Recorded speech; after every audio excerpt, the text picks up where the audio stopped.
Chapter 538. The tea on the table was cold. The remaining fragrance dissipated. Tianhai Wuji had left for a while. He came and left in a low profile.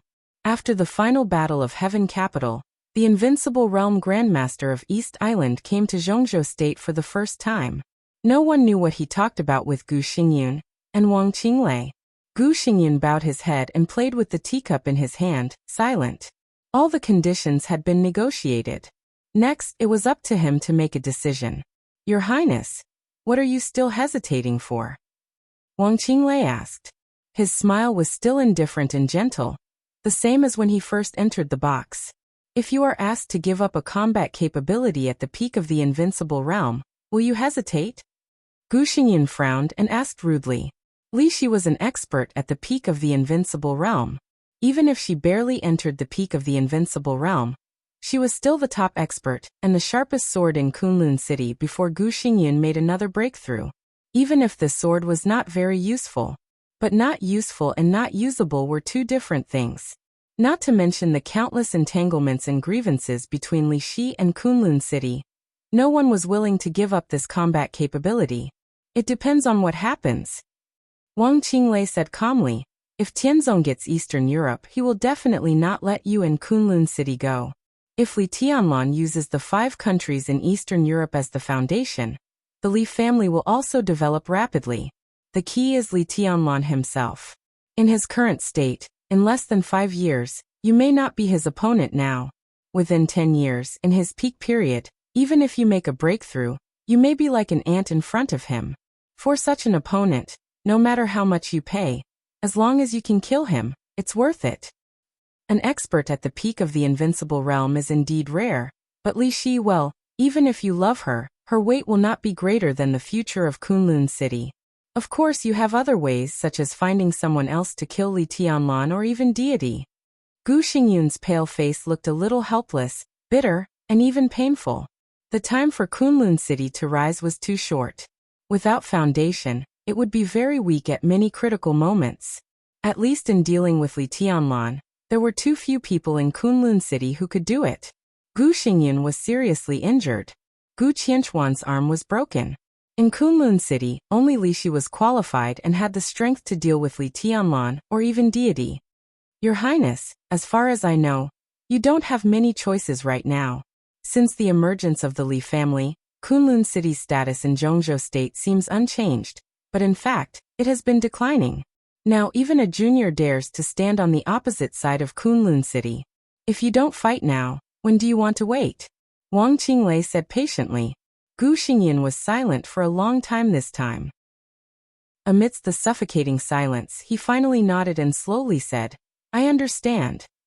Wang Qinglei smiled. His smile was very satisfied. Since that's the case, I'll wait for news from your Highness. He stood up, as if intending to leave. What do you think about Jiang Shangyu? Gu Xingyun suddenly said. Wang Qinglei had just said that even a junior dared to stand against Kunlun City. The so-called junior was not Li Tianlan. It was Jiang Shangyu. A junior who had just entered the thunder-shocking realm, reached the top overnight, broke through constantly, and went straight to the half-step invincible realm. Today, among the young generation of Zhongzhou State, if Li Tianlan was the well-deserved first, then Jiang Shangyu could be said to be the second. Wang Shengxiao and Gu Hanshan were still growing. Even Di Jiang, the new commander of the Border Control Corps, who was equally dazzling in Zhongzhou State, was ranked behind Jiang Shangyu because of his age. After the breakthrough, Jiang Shangyu changed his usual low-key manner. Gu Fengbo and Mo Qingping, who announced Jiang Shangyu's appointment on behalf of Zhongzhou State, were almost destroyed by the power storm brought by Jiang Shangyu's breakthrough before the helicopter landed. Gu Fengbo, the deputy governor of Kunlun City, seemed to have said something too much. As a result, he was seriously injured by Jiang Shangyu with one punch. Gu Fengbo was still in the Jiang family. The Jiang family said that Governor Gu was healing, but people with a discerning eye knew that it was a disguised house arrest. No one knew why Jiang Shangyu did this, but they all knew the meaning behind it. After the maneuver of the 2 academies, Li Tianlan's rise seemed unstoppable. Kunlun City, which lacked foundation, could only try its best to cultivate new blood. Jiang Shangyu was Gu Xingyun's target. He even planned to marry his daughter, Li Qingcheng, to Jiang Shangyu, so that Jiang Shangyu could assist Gu Hanshan to fight against Li Tianlan in the future. But now it seemed that Jiang Shangyu had completely turned against Kunlun City. There was no sign, and there was no reason at all. And the Jiang family, which was getting closer and closer to the Special Warfare Group, now had a subtle position. For Kunlun City, this was undoubtedly an extremely dangerous signal.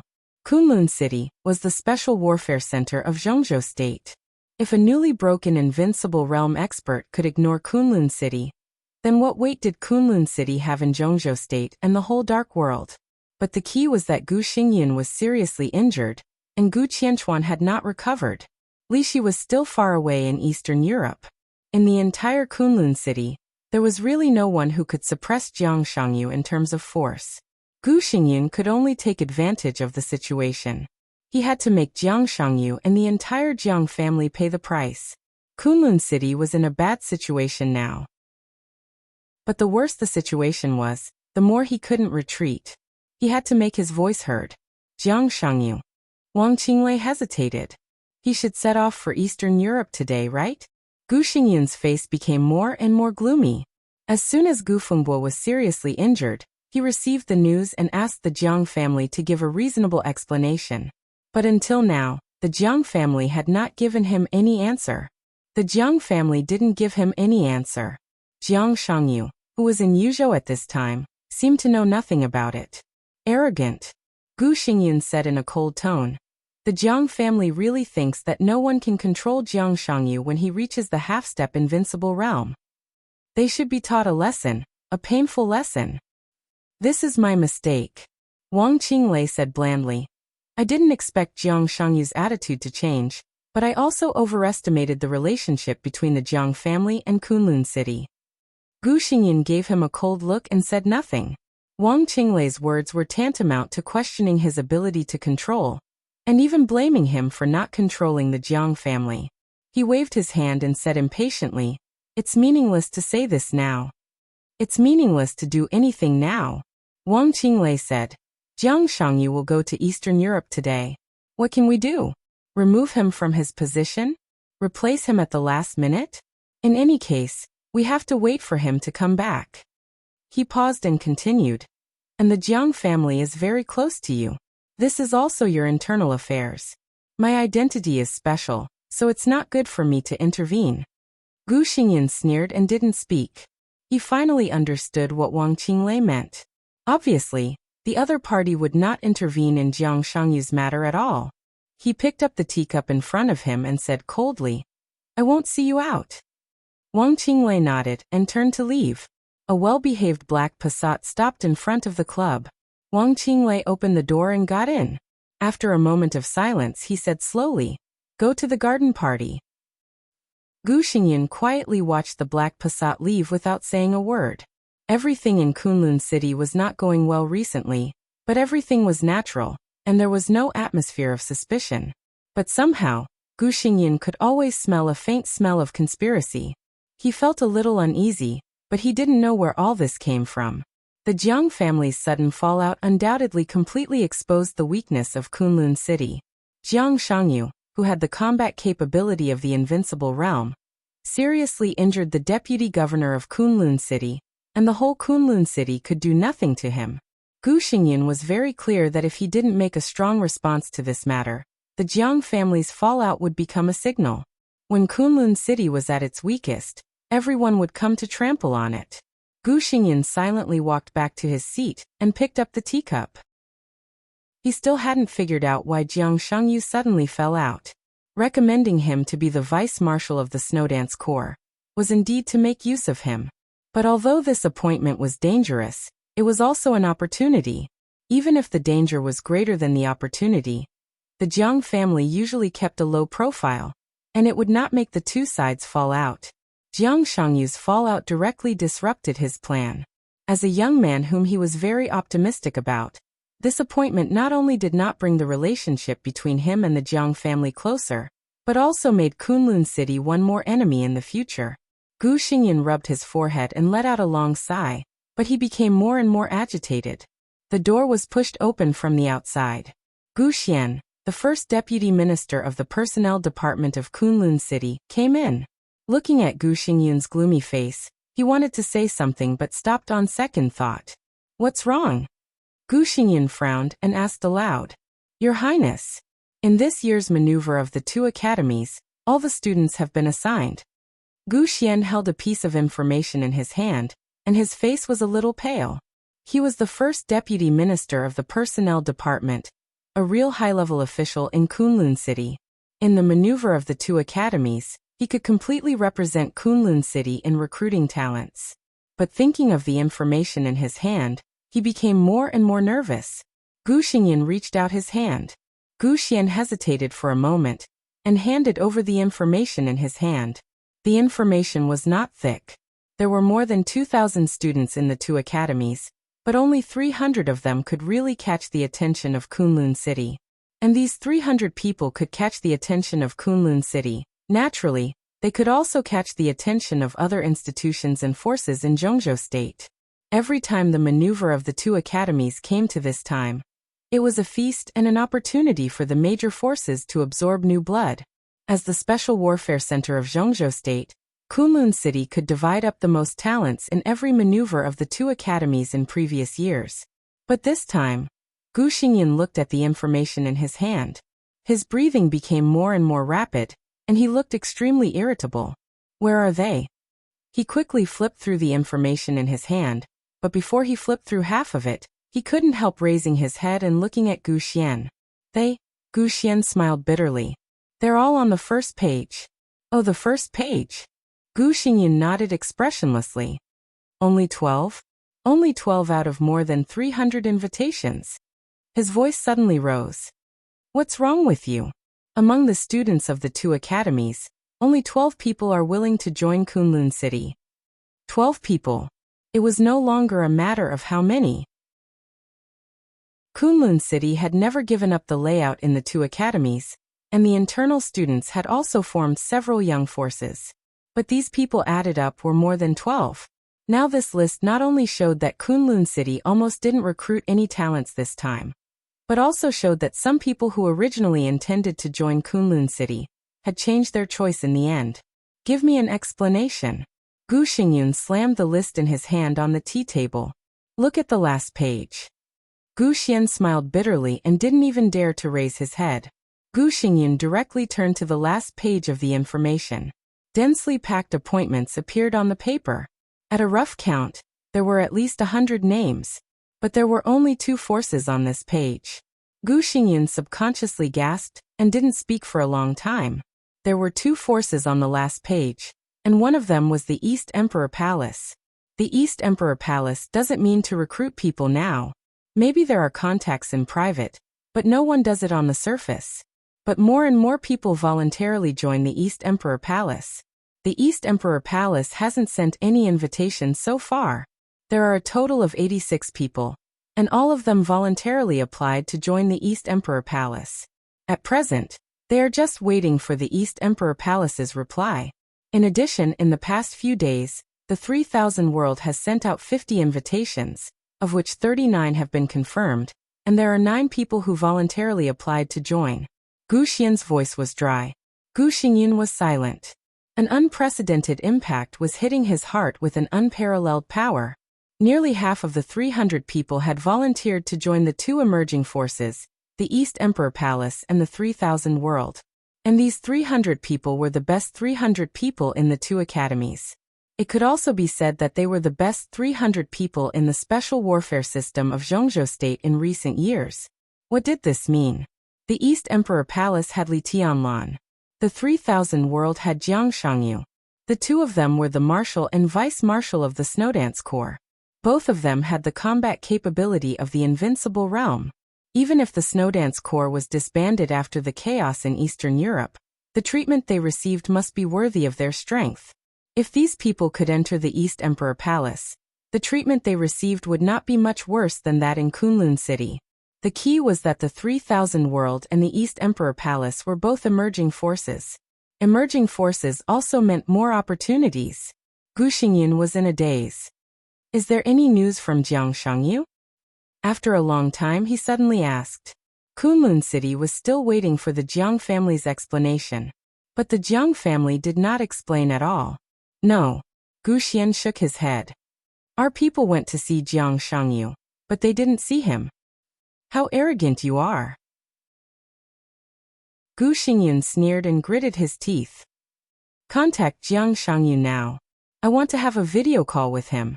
Gu Xian nodded, took out his mobile phone, and started dialing as soon as possible. 5 minutes later, Gu Xingyun took the initiative to make a video call. On the huge screen, the video was quickly connected. Jiang Shangyu, dressed in military uniform, appeared on the screen. His face was calm and peaceful. Your Highness. Gu Xian's face changed. In this indifferent greeting, he could only hear arrogance. Extreme arrogance. Gu Xingyun's eyes also became ferocious for a moment, and then he calmed down. He nodded and said, This military uniform is good. It suits you very well. Really? Jiang Shangyu smiled. I think so too. What's the matter, Your Highness? Please hurry up. The private plane is ready. I will leave for Eastern Europe in 15 minutes. Okay. Gu Xingyun gritted his teeth. Then I'll make a long story short. I just talked to Qianchuan. He will go to Beijing to pick him up in person.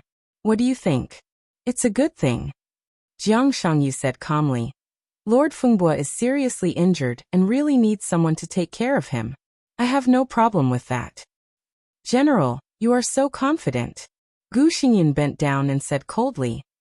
Do you think that you can do whatever you want when your combat power reaches the invincible realm? Kunlun City's current force is indeed weak, but it doesn't mean that the Special Warfare Group can't do anything to a mere Jiang family.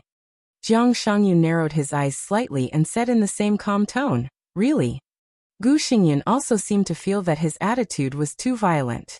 He softened his tone and said in a deep voice, You know, young man, I have always been very optimistic about you. This time, I hope it is a misunderstanding, but I want an explanation. Tell me, what is the reason for you to attack Gu Fengbo? His voice was low and majestic, full of oppression. Gu Xian looked at Gu Xingyun in surprise.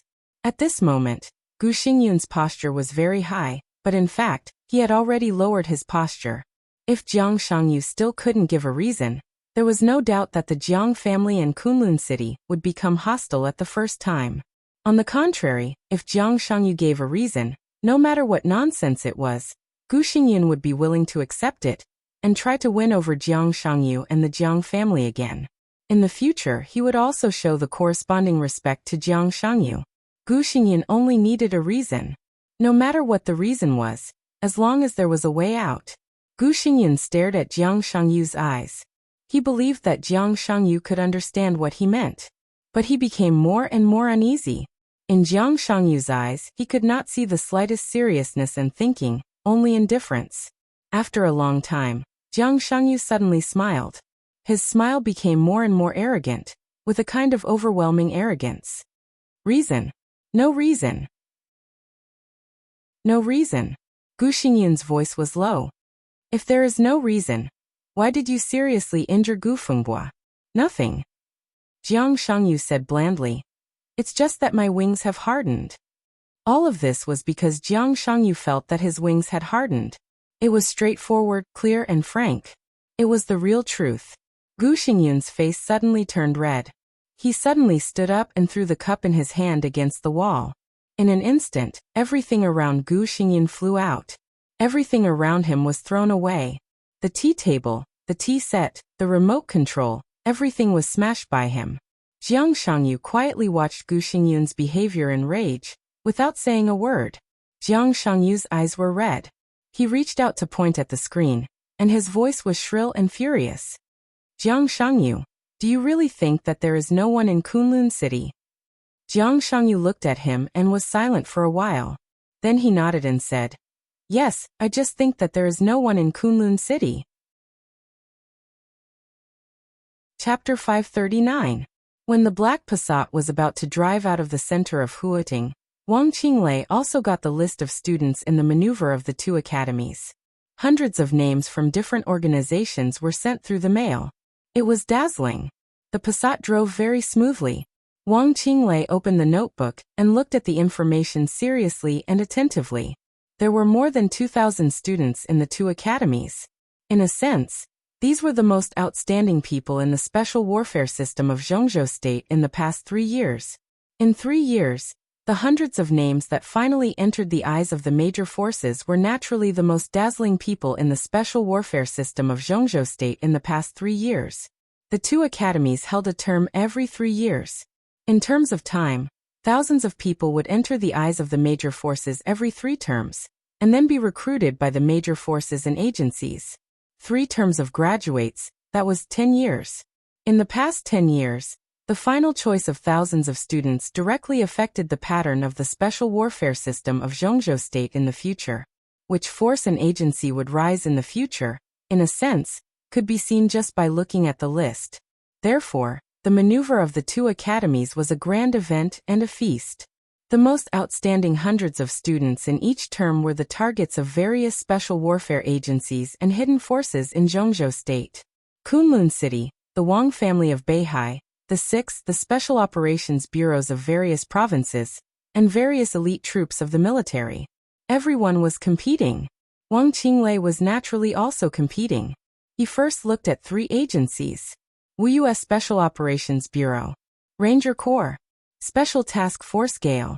These 3 organizations were all under Wang Qinglei's direct command. Wuxia Special Operations Bureau had fully matured and controlled all the special things in Wuxia Province. The headquarters of Ranger Corps was in Jianghuai Province, and now it was the core component of Jianghuai Special Operations Bureau. Special Task Force Gale was a talent he had discovered in recent years. Its headquarters was in Yuzhou. Although it was not famous, it was also thriving inside. Wang Qinglei searched the 3 agencies one by one.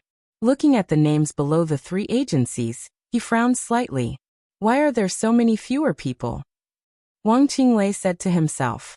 It should be because of East Emperor Palace. The driver said in a dull tone.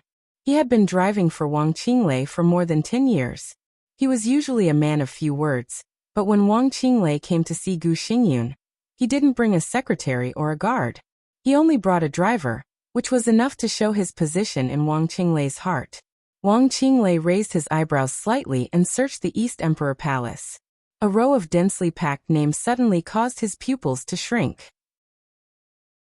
After all, he was not Gu Xingyun, and could not fully represent the Wang family of Beihai. Therefore he paid more attention to the list than Gu Xingyun.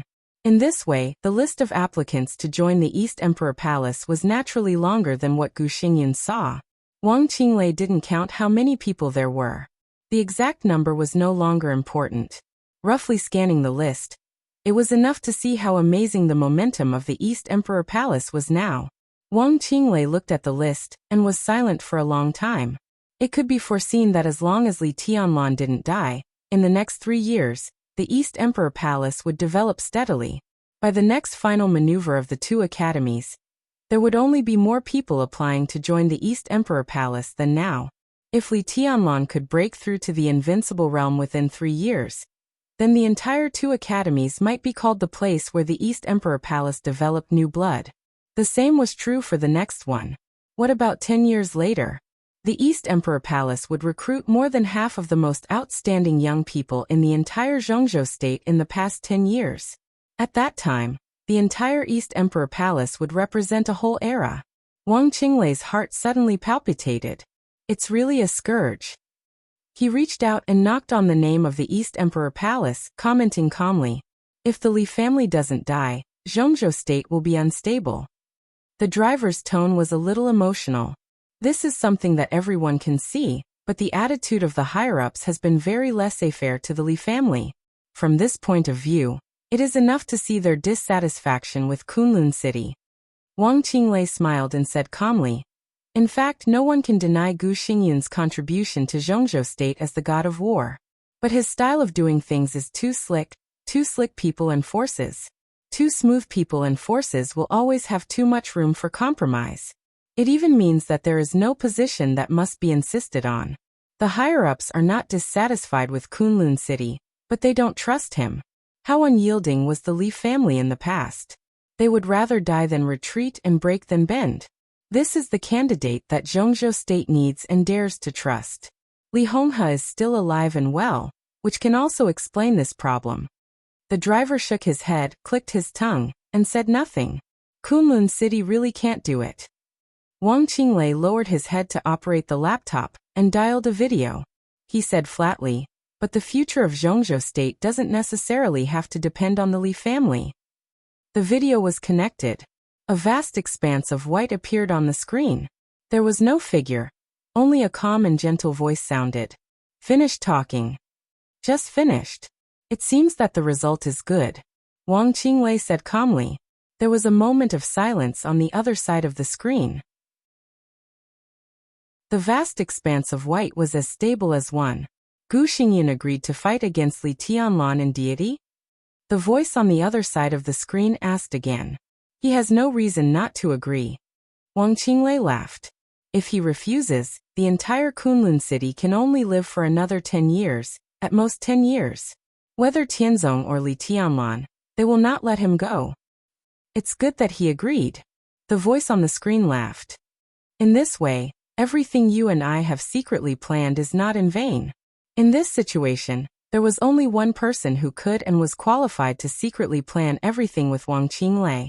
It could only be His Majesty, who was so powerful that he could take an invincible realm expert as his disciple. Gu Xingyun did agree to let Li Shi fight against Li Tianlan and deity. Wang Qinglei said slowly, but I don't think Li Shi can really succeed, even with Tianhai Wuji's cooperation. And Luxing Songquan. His Majesty reminded him calmly. It looks like a strong lineup. Wang Qinglei nodded. But can these three people really kill deity?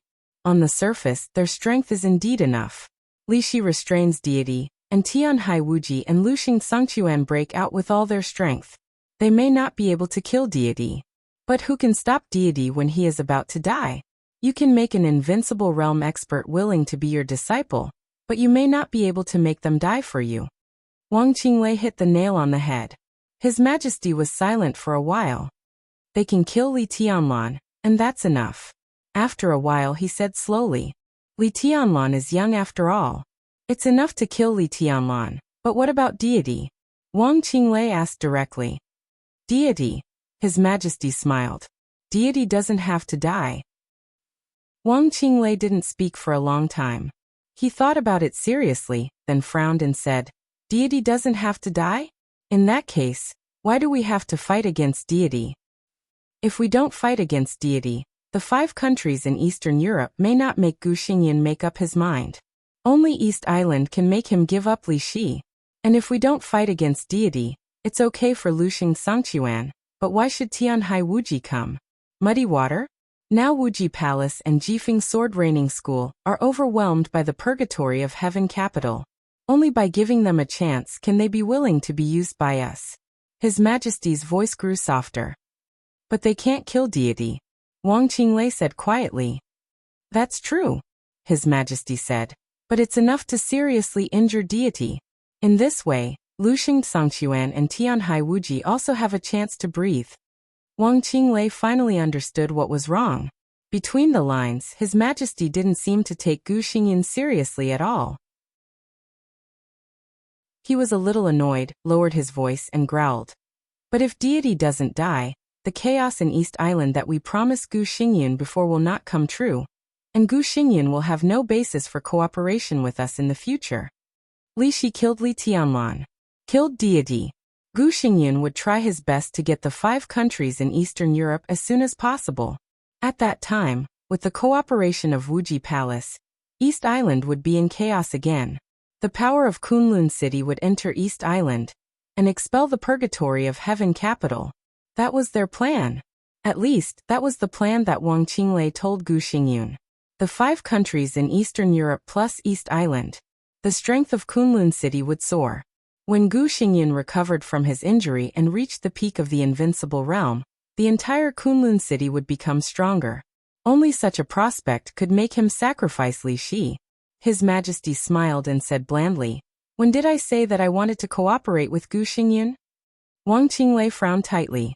Gu Xingyan is likely to enter the peak of the invincible realm after recovering from his injury. So what? His Majesty said blandly. Let's not talk about whether he has the opportunity and time to enter the peak of the invincible realm. Even if he has the time, he may not necessarily break through. Even if he can break through, he is just another Li Shi. The peak of the invincible realm is very strong. But even if Gu Xingyan breaks through, for us, he is just an ally who has his own position and may even betray us at any time. I have a lot of similar people around me. Why do I have to find Gu Xingyan? If I don't find Gu Xingyan, why do you want me to cooperate with Kunlun City? Wang Qinglei gritted his teeth. His Majesty seemed to hesitate for a while, then slowly said, Li Shi is a good sword, but it should not belong to Kunlun City. It should belong to me. Even with Wang Qinglei's shrewdness, he was shocked when he heard this sentence. It was not until this moment that he really understood what the other party meant. So, you don't want to cooperate with Gu Xingyan for Gu Xingyan? He said word by word. You want Li Shi? Yes, His Majesty said blandly. What I need is high-end combat capability, but not high-end combat capability that will betray me at any time because of interests. I need my own people, understand? My own people. Wang Qinglei took a deep breath, took out a cigarette, and lit it. The cooperation between Tianhai Wuji and Kunlun City was fake. The future chaos of East Island was also fake. The most fundamental purpose of all this was to make Gu Xingyan sacrifice Li Shi, or to make Gu Xingyan make up his mind to order Li Shi to attack Li Tianlan. Li Shi could not kill deity, but she could kill Li Tianlan. And Li Tianlan was the marshal of Zhongzhou state. Once Li Tianlan died, there would be no place for Li Shi in the whole Zhongzhou state. And Kunlun City would disassociate itself from Li Shi as soon as possible.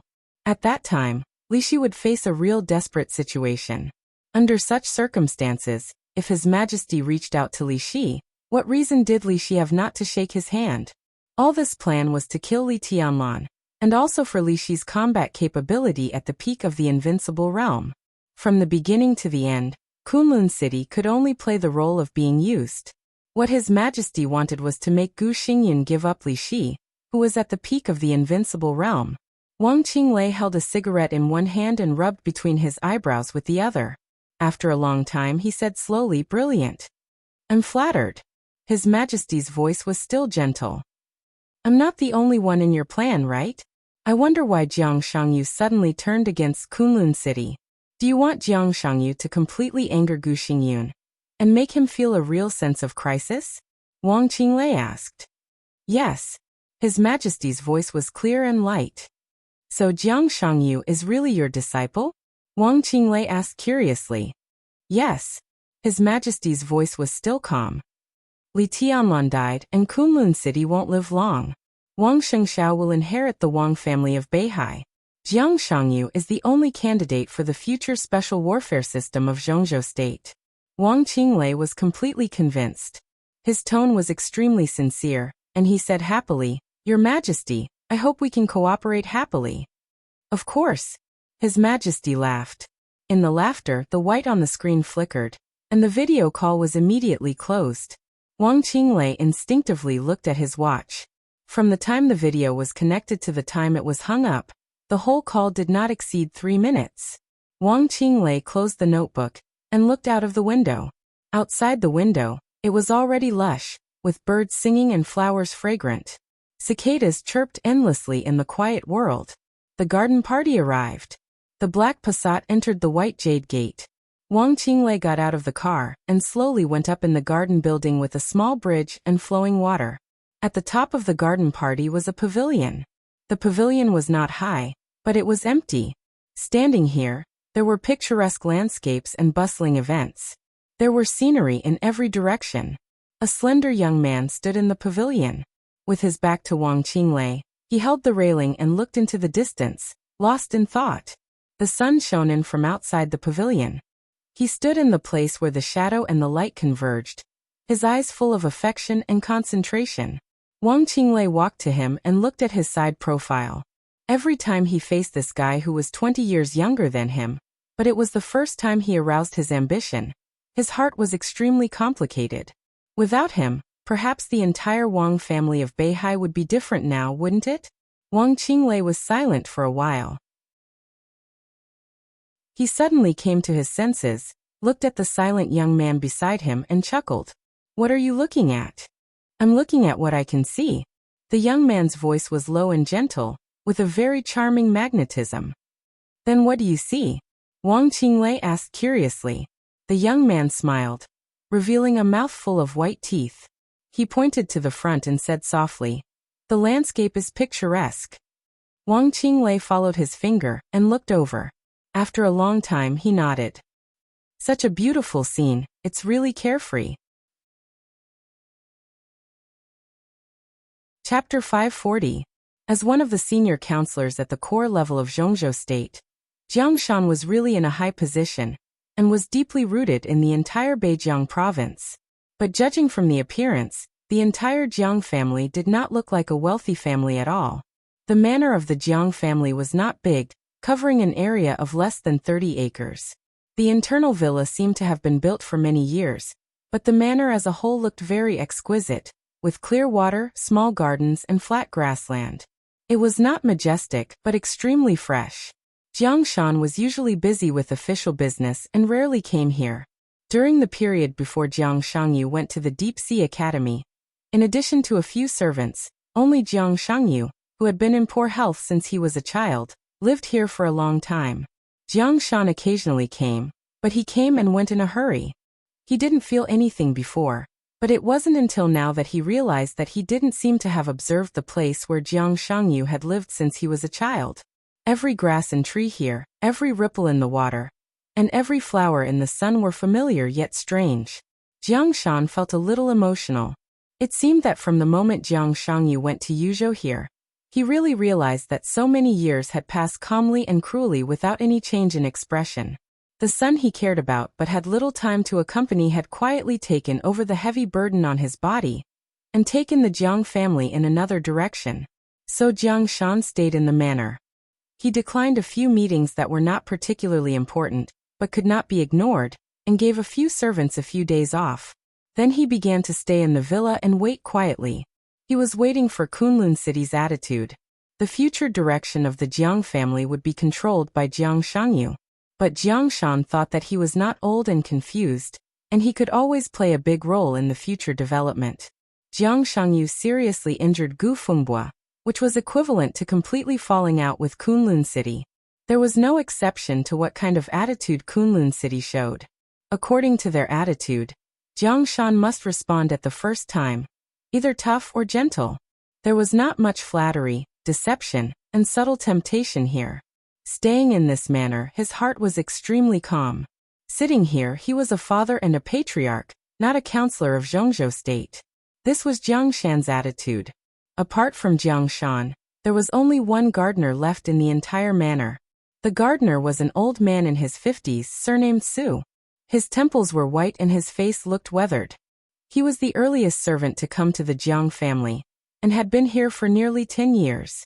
He was both a gardener and a chef. It was said that old Su's father was a very famous traditional Chinese medicine practitioner. His family had a long history of learning, and old Su was also proficient in the art of medicine, so when necessary he could also be used as a doctor. Gu Fengbua had been staying there ever since he was seriously injured. His injuries were so serious that he could not move, and the Chinese medicine he needed for his daily treatment was personally brewed by old Su. When night fell, old Su walked out of the villa with the Chinese medicine that emitted a bitter smell. After pouring the Chinese medicine into the trash can, he took a broom and started sweeping the floor. Jiang Shan, who had been staying here, raised his eyebrows slightly and asked, "He still doesn't want to drink it?" Old Su shook his head and said in a stiff tone, "Maybe they don't trust us?" He thought for a moment and continued, "Maybe they're afraid that we'll poison them? If we poison him here, what good will it do us? There are always a few kinds of strange poisons in the world that can kill people without spilling blood. It is said that there was a doctor in the past who was famous for using poisons. He formulated a kind of chronic poison with an incubation period of 3 years. It is colorless, odorless, and has no shape, but it can constantly weaken people's bodies. Even if they die in the end, the symptoms look like natural death. He should be afraid that we also have this kind of poison, right?" Jiang Shan smiled calmly. He was undoubtedly talking about the poison Dr. Yu Donglai. As one of the sacred guards around Li Honghe, Yu Donglai's combat capability was not very good. It could even be said that he was at the bottom of the sacred guards. But in terms of toxicology, he was undoubtedly the best in the whole dark world. With the collapse of the Li family, some of the poisons he had developed were scattered in the dark world, and still played a vital role in some conspiracies. Oh, Old Su said, lowered his head and continued to sweep the floor. Jiang Shan hesitated for a moment and said slowly, I'll go and have a look. He stepped into the villa. The sky was completely dim. Jiang Shan did not turn on the lights. He calmly pushed open the door of a guest room. A very faint smell of blood slowly emanated from the room and filled the whole room. On the bed in the bedroom, there was an uncontrollable heavy gasp, like a seriously injured and dying beast. Jiang Shan stood in front of the bedroom door and looked at the figure struggling on the bed through the darkness. After a moment of silence, he said gently, Old Gu, are your injuries better today? Hey, hey, hey, hey. A low and hoarse laugh sounded, with clear anger and resentment. Thank you for your concern. Although I'm seriously injured, I won't die. At least I can wait for someone to pick me up. His words were slow and heavy, and he gnashed his teeth one word at a time. Jiang Shan said slowly. Although the injury is not fatal, it affects the foundation, which is not good. I heard that the internal competition in Kunlun City is very cruel. Affects the foundation? Gu Fengbo gnashed his teeth and sneered. Even if I become a disabled person, it's a sacrifice for Kunlun City. The whole Kunlun City will remember why I ended up like this. Jiang Shan, if I, Gu Fengbo, die here, do you really think that your Jiang family will have a good ending? Kunlun City is very big, and there are more than me. Old Gu, don't get excited. It's not good for your health. Jiang Shan's voice was clear and light. Jiang Shan, you know what you're doing. Kunlun City was your only choice and your last way out. Kunlun City gave you face, but you don't want it. Then you. Jiang Shan took a step back, ignoring Gu Fengbo's curse. He just said lightly, pay attention to rest. He turned around and left, closing the door behind him. The night shrouded Beijiang. The sky was high and the clouds were thin in Beijiang. At night, the stars were even more prosperous. Jiang Shan looked up at the starry sky above, and was silent for a long time. Old Su was trimming the flower branches in the garden. Jiang Shan looked at the time, walked over and asked, What do you want to eat tonight? Old Su hesitated for a few seconds before responding. He said slowly, There are some leftovers at noon. How about heating them up? Jiang Shan was stunned for a moment, and then he laughed. He really didn't care too much. He didn't put on airs, nor did he insist on belonging to a wealthy family. He was like this, and so was Jiang Shangyu. I have no problem.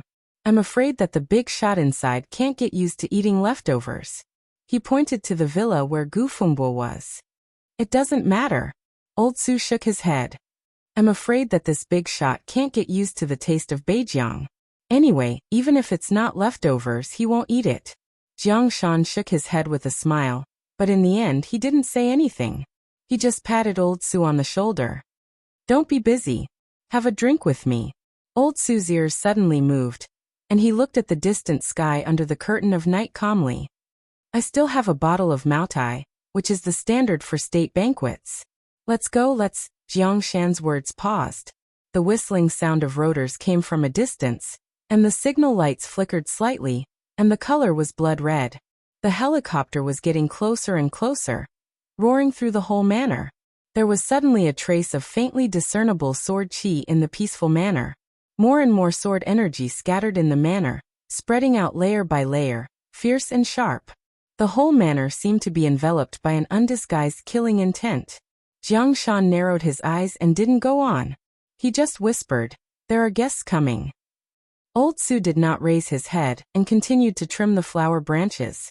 The door of the helicopter opened. A thin figure stood in front of the cabin door and fell against the strong wind. He was dressed in white, with long sleeves fluttering. This picture was not elegant. Instead, it was somewhat pitiful, because the fluttering long sleeves fully showed that the man in white had only one skill left at this time. Jiang Shan looked at the man's broken arm and did not speak. Your eyes are very interesting. Gu Qianchuan, dressed in white, landed on the ground. He looked at Jiang Shan's eyes, and his voice became low and hoarse. The empty sleeves fluttered with the sword intent. Gu Qianchuan tilted his head and said in a cold tone, "Do I look good?" "I'm sorry, Your Highness." Jiang Shan withdrew his gaze and slowly said, "I'm impolite." "It doesn't matter." Gu Qianchuan said indifferently, "Kunlun City can afford some eyes. Kunlun City can also have some hot blood. Where is Fengbua?" Jiang Shan pointed to the villa. Gu Qianchuan's expression became more and more gloomy. He was already standing here, but Gu Fengbua did not appear, which completely showed that Gu Fengbua's injury had been so serious that it could not be more serious. Without another word, he walked over. He was not on good terms with Gu Xingyun. As Gu Xingyun's confidant, Gu Fengbua was naturally not close to him. But now Kunlun City was in a special situation. A superior of the half-step invincible realm, no matter what the standpoint was, as long as the general direction was the same, Gu Fengbua had no reason not to protect him. His speed was extremely fast, and his eye-catching white clothes left a series of afterimages in the night sky. The helicopter landed on the lawn. Gu Qianchuan, dressed in white, had rushed out of the villa with Gu Fengbua on his back. Fresh blood dyed his white robe red, making it look like pieces of plum blossoms. The killing intent in Gu Qianchuan's eyes was not concealed. He could only see it with his own eyes. Only then could they see the extent of Gu Fengbua's injury. His muscles were torn, his internal organs were severely damaged, and many bones were broken. Under such circumstances, it was hard to say whether Gu Qianchuan could maintain the combat capability of the half-step invincible realm, let alone go further in the half-step invincible realm. Jiang Shangyu destroyed a half-step invincible realm expert in Kunlun City. How ridiculous does that sound? But that was exactly what had happened. Several doctors on the helicopter immediately carried Gu Fengbua on a stretcher and began emergency treatment. Rescue. Gu Qianchuan's eyes were bloodshot, and he was almost crazy.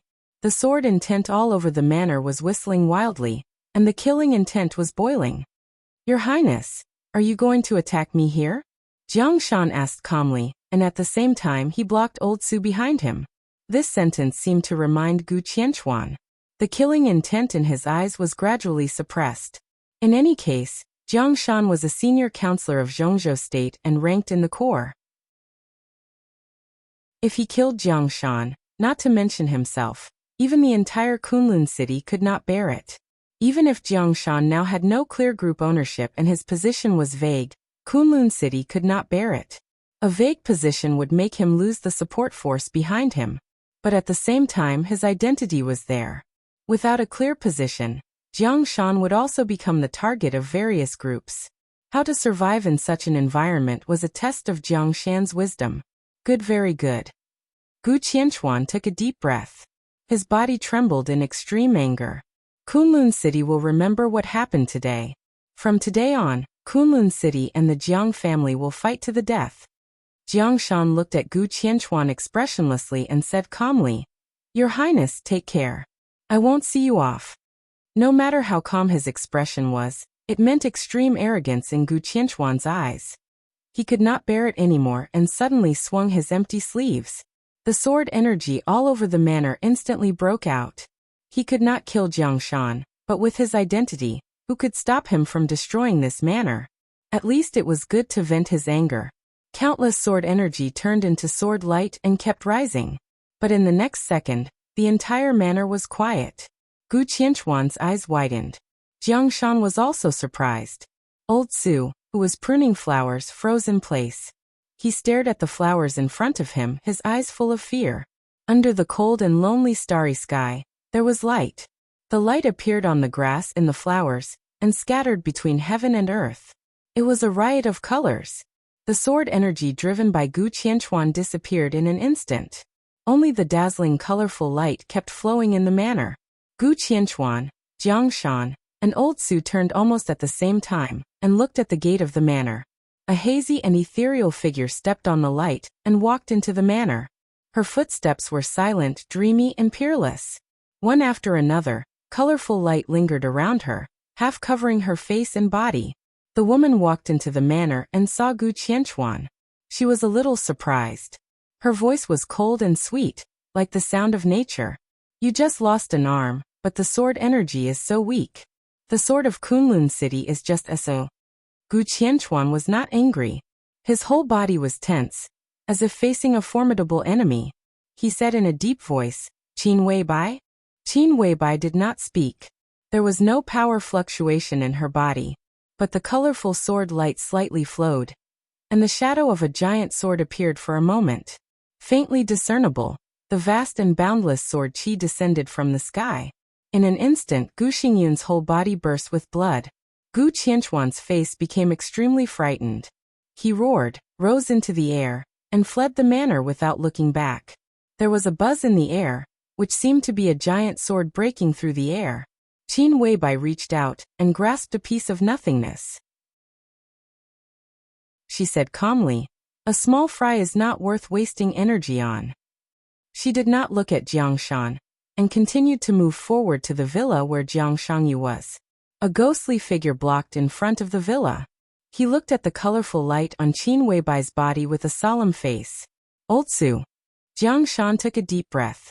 At that moment, he did not see clearly how Old Su appeared in front of Qin Weibai. Qin Weibai was also looking at Old Su. She looked at the dull face in front of her, gently raised her eyebrows and said, "Wang Su?" No wonder Jiang Shangyu would fall out with Kunlun City. It turns out that he relies on Wang Qinglei. So the whole Jiang family has entered Wang Qinglei's camp? Wang Su's face suddenly changed. The colorful light fluctuated for a moment again. Wang Su flew out directly and fell to the ground, spitting blood. When she succeeded in inviting the sword, Li Honghe said that it was a sword of the invincible realm. To be precise, this sword itself was of the invincible realm. And it was at the peak of the invincible realm. Qin Weibai had a sword in her hand. Where couldn't she go? She pushed open the door of the villa, walked in, and went directly into Jiang Shangyu's bedroom. On the desk in the bedroom was the photo that Jiang Shangyu had collected until now. Qin Weibai picked up the photo and looked at it carefully. She was silent for a long time. After a long time, she slowly opened her mouth and muttered to herself, "Is it you?" Chapter 541. The days of waiting were boring. For Li Tianlan, the rarest thing in life was boredom. It had been like this since he was a child. In less than 48 hours after the end of the trial day, Li Tianlan had completely stabilized his injury. With the dragon vein in his body, Li Tianlan did not feel that there was anything special about himself in his normal state. But once his body was injured, he could clearly feel that his body was getting better every minute and second. This feeling was indescribably wonderful, but in the eyes of others, it was enough to make their eyes turn red with jealousy. Even Tribulation, who had always been calm, was a little uneasy when he saw Li Tianlan's recovery speed. Tribulation was now in the same ward as Qin Shilai. Li Tianlan was peeling an apple with a fruit knife. His movements were serious and focused, but his sense of existence was completely void. Whether it was Tribulation or Qin Shilai, as long as they looked away, Li Tianlan would completely disappear from their perception. His body was surrounded by wisps of faint mist, which was the dragon vein constantly repairing his body's injury. The mist was almost invisible, but now the wisps of mist were more existent than Li Tianlan. Tribulation leaned against the bed and looked at Li Tianlan. With a somewhat complicated look in his eyes, he said, "Tianlan, you are now the most terrible assassin in the dark world." The meaning of these words from Tribulation's mouth was self-evident. He was the only assassin in the dark world today, and also the strongest assassin and killer in everyone's heart. But feeling Li Tianlan's current state, Tribulation really felt a little ashamed. Li Tianlan didn't enter the invincible realm, but his combat capability was not much worse. The most important thing was that he was in an illusory state all the time. In this state, if Li Tianlan didn't want to be discovered, even ordinary invincible realm experts couldn't find him. He could get close to anyone without revealing his aura or killing intent. When he broke out in an instant, death was coming. In this way, if Li Tianlan was lucky, he could even assassinate an invincible realm expert. If the target was an expert of the invincible realm, This was simply the peak in glory that all killers and assassins dreamed of. Qin Shilai, who was sitting not far away, nodded in agreement and said, "Indeed. It's just a method to kill. Why bother with your own position?" Li Tianlan smiled gently, cut the fruit in his hand into 2 pieces, handed them to Tribulation and Qin Shilai, and whispered, "Jiang Shangyu is coming." The room fell silent. Tribulation took a bite of the fruit thoughtfully. Qin Shilai wanted to say something, but stopped on second thought. In the end he did not speak. Jiang Shangyu. This name, which had always been noticed in Zhongzhou state but not closely, was now the new focus of the dark world. It wasn't because of his sudden rise in status. Instead, it was because of his ability to reach the heavens in a single bound. In one day, he went from the thunder-shocking realm to the half-step invincible realm, and even to the top of the half-step invincible realm. Everyone wanted to know how he did it. Now the whole dark world was dead silent. The invincible realm experts of the major forces were either dead or injured. Under such circumstances, the thunder-shocking realm and the half-step invincible realm experts, especially young experts like Li Tianlan who were only half a step away from the invincible realm, suddenly became important. The rise of Jiang Shangyu scattered the light on Li Tianlan. As for Wang Shengxiao and Gu Hanshan, they were also dim now. There was even a saying in the dark world that if this generation of young people grew up, the only one who was qualified to compete with Li Tianlan for the top in the world in the future was not Wang Shengxiao or Gu Hanshan, but Jiang Shangyu. Jiang Shangyu was expected to officially arrive in Reki City at 8 o'clock tonight. Everyone wanted to know what Li Tianlan was thinking now. "Tianlan, what do you think?" After a long time, Tribulation asked calmly. "There must be something wrong with Jiang Shangyu's martial arts. I don't think he is breaking through." Li Tianlan said quietly. "It's possible for Jiang Shangyu to reach the peak of the thunder-shocking realm overnight, but from the initial thunder-shocking realm to the half-step invincible realm." He smiled and didn't go on. There were indeed many examples of rapid progress in martial arts, but everything had its reason. Jiang Shangyu's so-called breakthrough had no reason at all. From the peak of the thunder-shocking realm to the half-step invincible realm, and from the half-step invincible realm to the peak of the half-step invincible realm, it seemed to be only 2 steps, but each of them was much more difficult than entering the peak of the thunder-shocking realm from the chi-controlling realm at the beginning. Jiang Shangyu's breakthrough this time was equivalent to a person who had never touched martial arts reaching the ordinary half-step invincible realm overnight, or even more exaggerated. This was simply impossible. His martial arts are not important now. What matters is what his arrival means. Tianlan, he is different from Chen Qingwan. At his age and the realm he shows now, there will be many people who are willing to support him at all costs to challenge your authority in Eastern Europe and the Snowdance Corps. Tribulation took a deep breath and said in a deep voice, "Challenge?" Li Tianlan shook his head and said, "If I were Jiang Shangyu, I would definitely not do this, and I would even try to avoid contact with me. The so-called challenge requires strength. In this realm, I am invincible, and no one will be my opponent." Martial Li is really domineering. A clear and gentle voice suddenly sounded. The door was pushed open and Gong Sun Qi, the azure dragon of Zhongzhou state in white, came in. He said with a faint smile, "You and I are in the same realm now. I wonder what are the chances of Martial Li winning against me? Or are you 100% sure to win?" Gong Sun Qi, the azure dragon of Zhongzhou state. Before Li Tianlan appeared, he was recognized as the #1 expert under the invincible realm in the dark world. Even though Li Tianlan now had the combat capability of the invincible realm, not many people thought that he could challenge Gong Sun Qi's position. Li Tianlan stood up and thought about it seriously. Then he smiled calmly and said, "Senior, if you want me to win, then I can win." There were several meanings in this sentence. If you thought about it carefully, it was really long-lasting and extremely smooth. Gong Sun Qi laughed and looked at Li Tianlan. His eyes were soft and he said, "It's really rare for you to say this kind of thing." Li Tianlan waved his hand, grabbed a chair, and put it beside Gong Sun Qi. On the trial day, Gong Sun Qi, who had been strictly neutral in Zhongzhou state, and even the 4 spirits had always stood firmly on the side of the Snowdance Corps, and ignored the Wang family of Beihai, Whether it was for the overall situation or for something else, Li Tianlan had to accept this favor. So he was willing to call Gong Sunqi Sr. "How are your injuries?" Gong Sunqi sat in front of Tribulation and asked. "Not bad." Tribulation bowed slightly. Even he maintained respect in front of Gong Sunqi.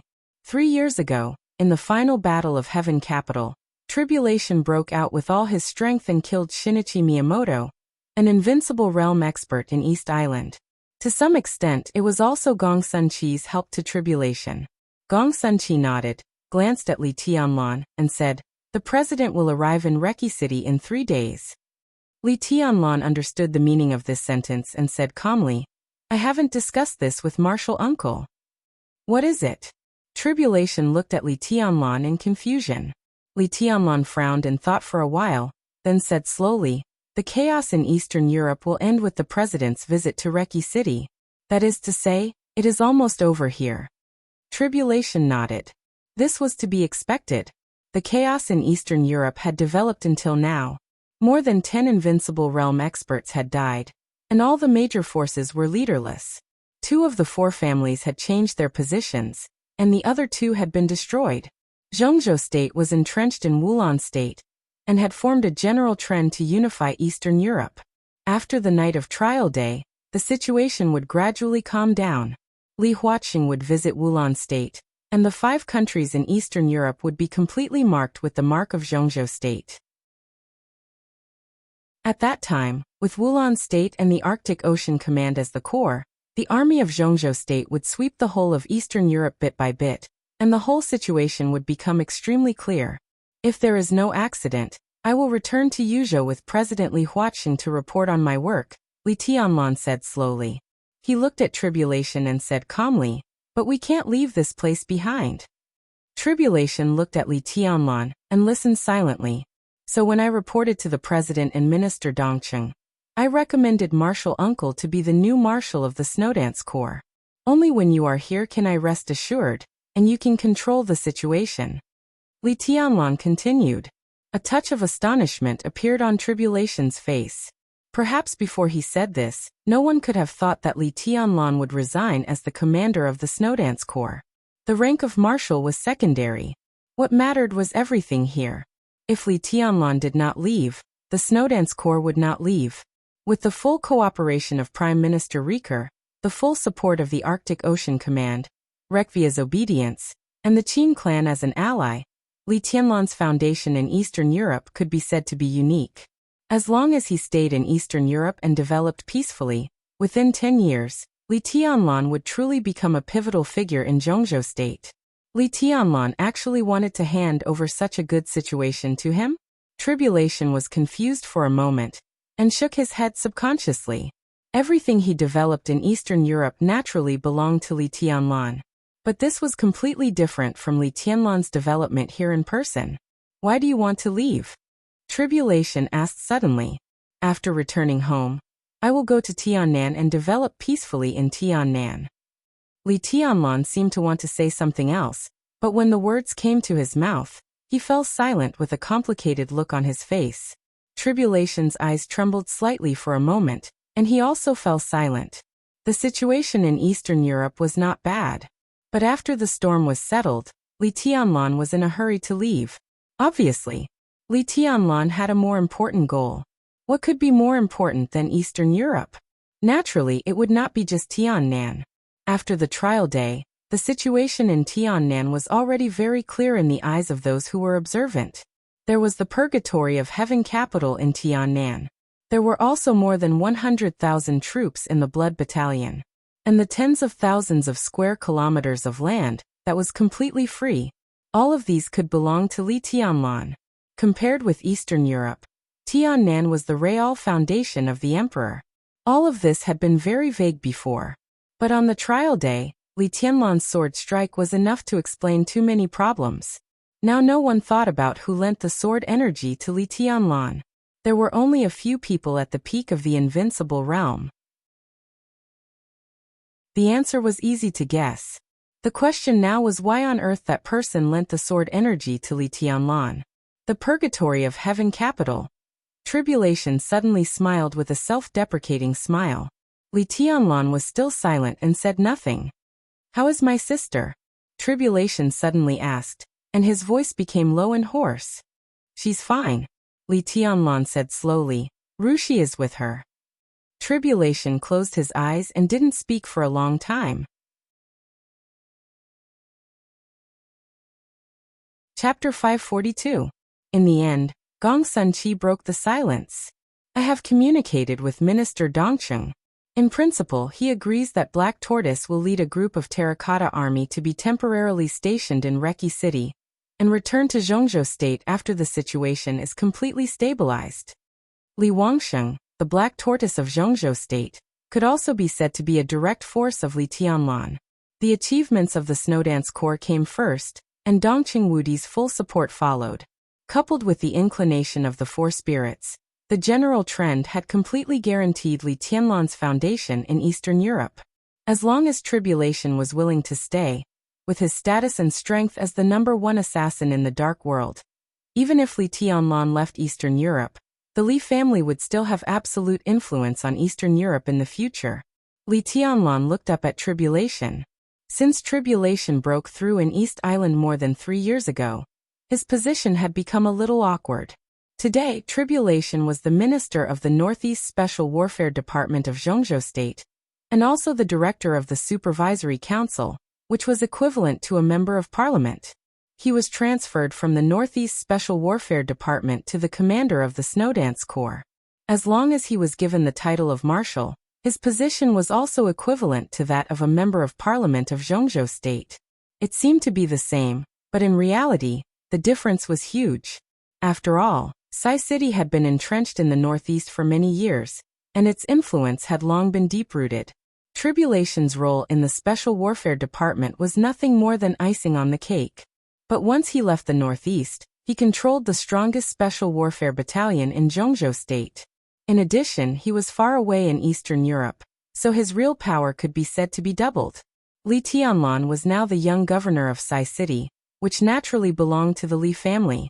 Once Tribulation stayed, it meant that Sai City had taken a crucial step in the battle with Kunlun City. 3 years ago, Cool Breeze and Drifting Cloud, known as the twin pillars of Sai City, entered the Sky Academy and the Special Operations Bureau of Yuzhou respectively. Now, with the addition of Tribulation, the power of Sai City was gradually spreading beyond the Northeast with the addition of Li Tianlan. Such a move was slow, but it was so powerful that no one could refuse it. "I can stay." Li Tianlan and Gong Sunqi could put this matter in front of him, which was enough to show that Dongcheng Wudi in the rear had gotten through all the joints and was only waiting for him to nod. "Thank you, Marshal Uncle," Li Tianlan said softly. Tribulation shook his head and suddenly seemed to think of something. He said, "So what about Jiang Shangyu?"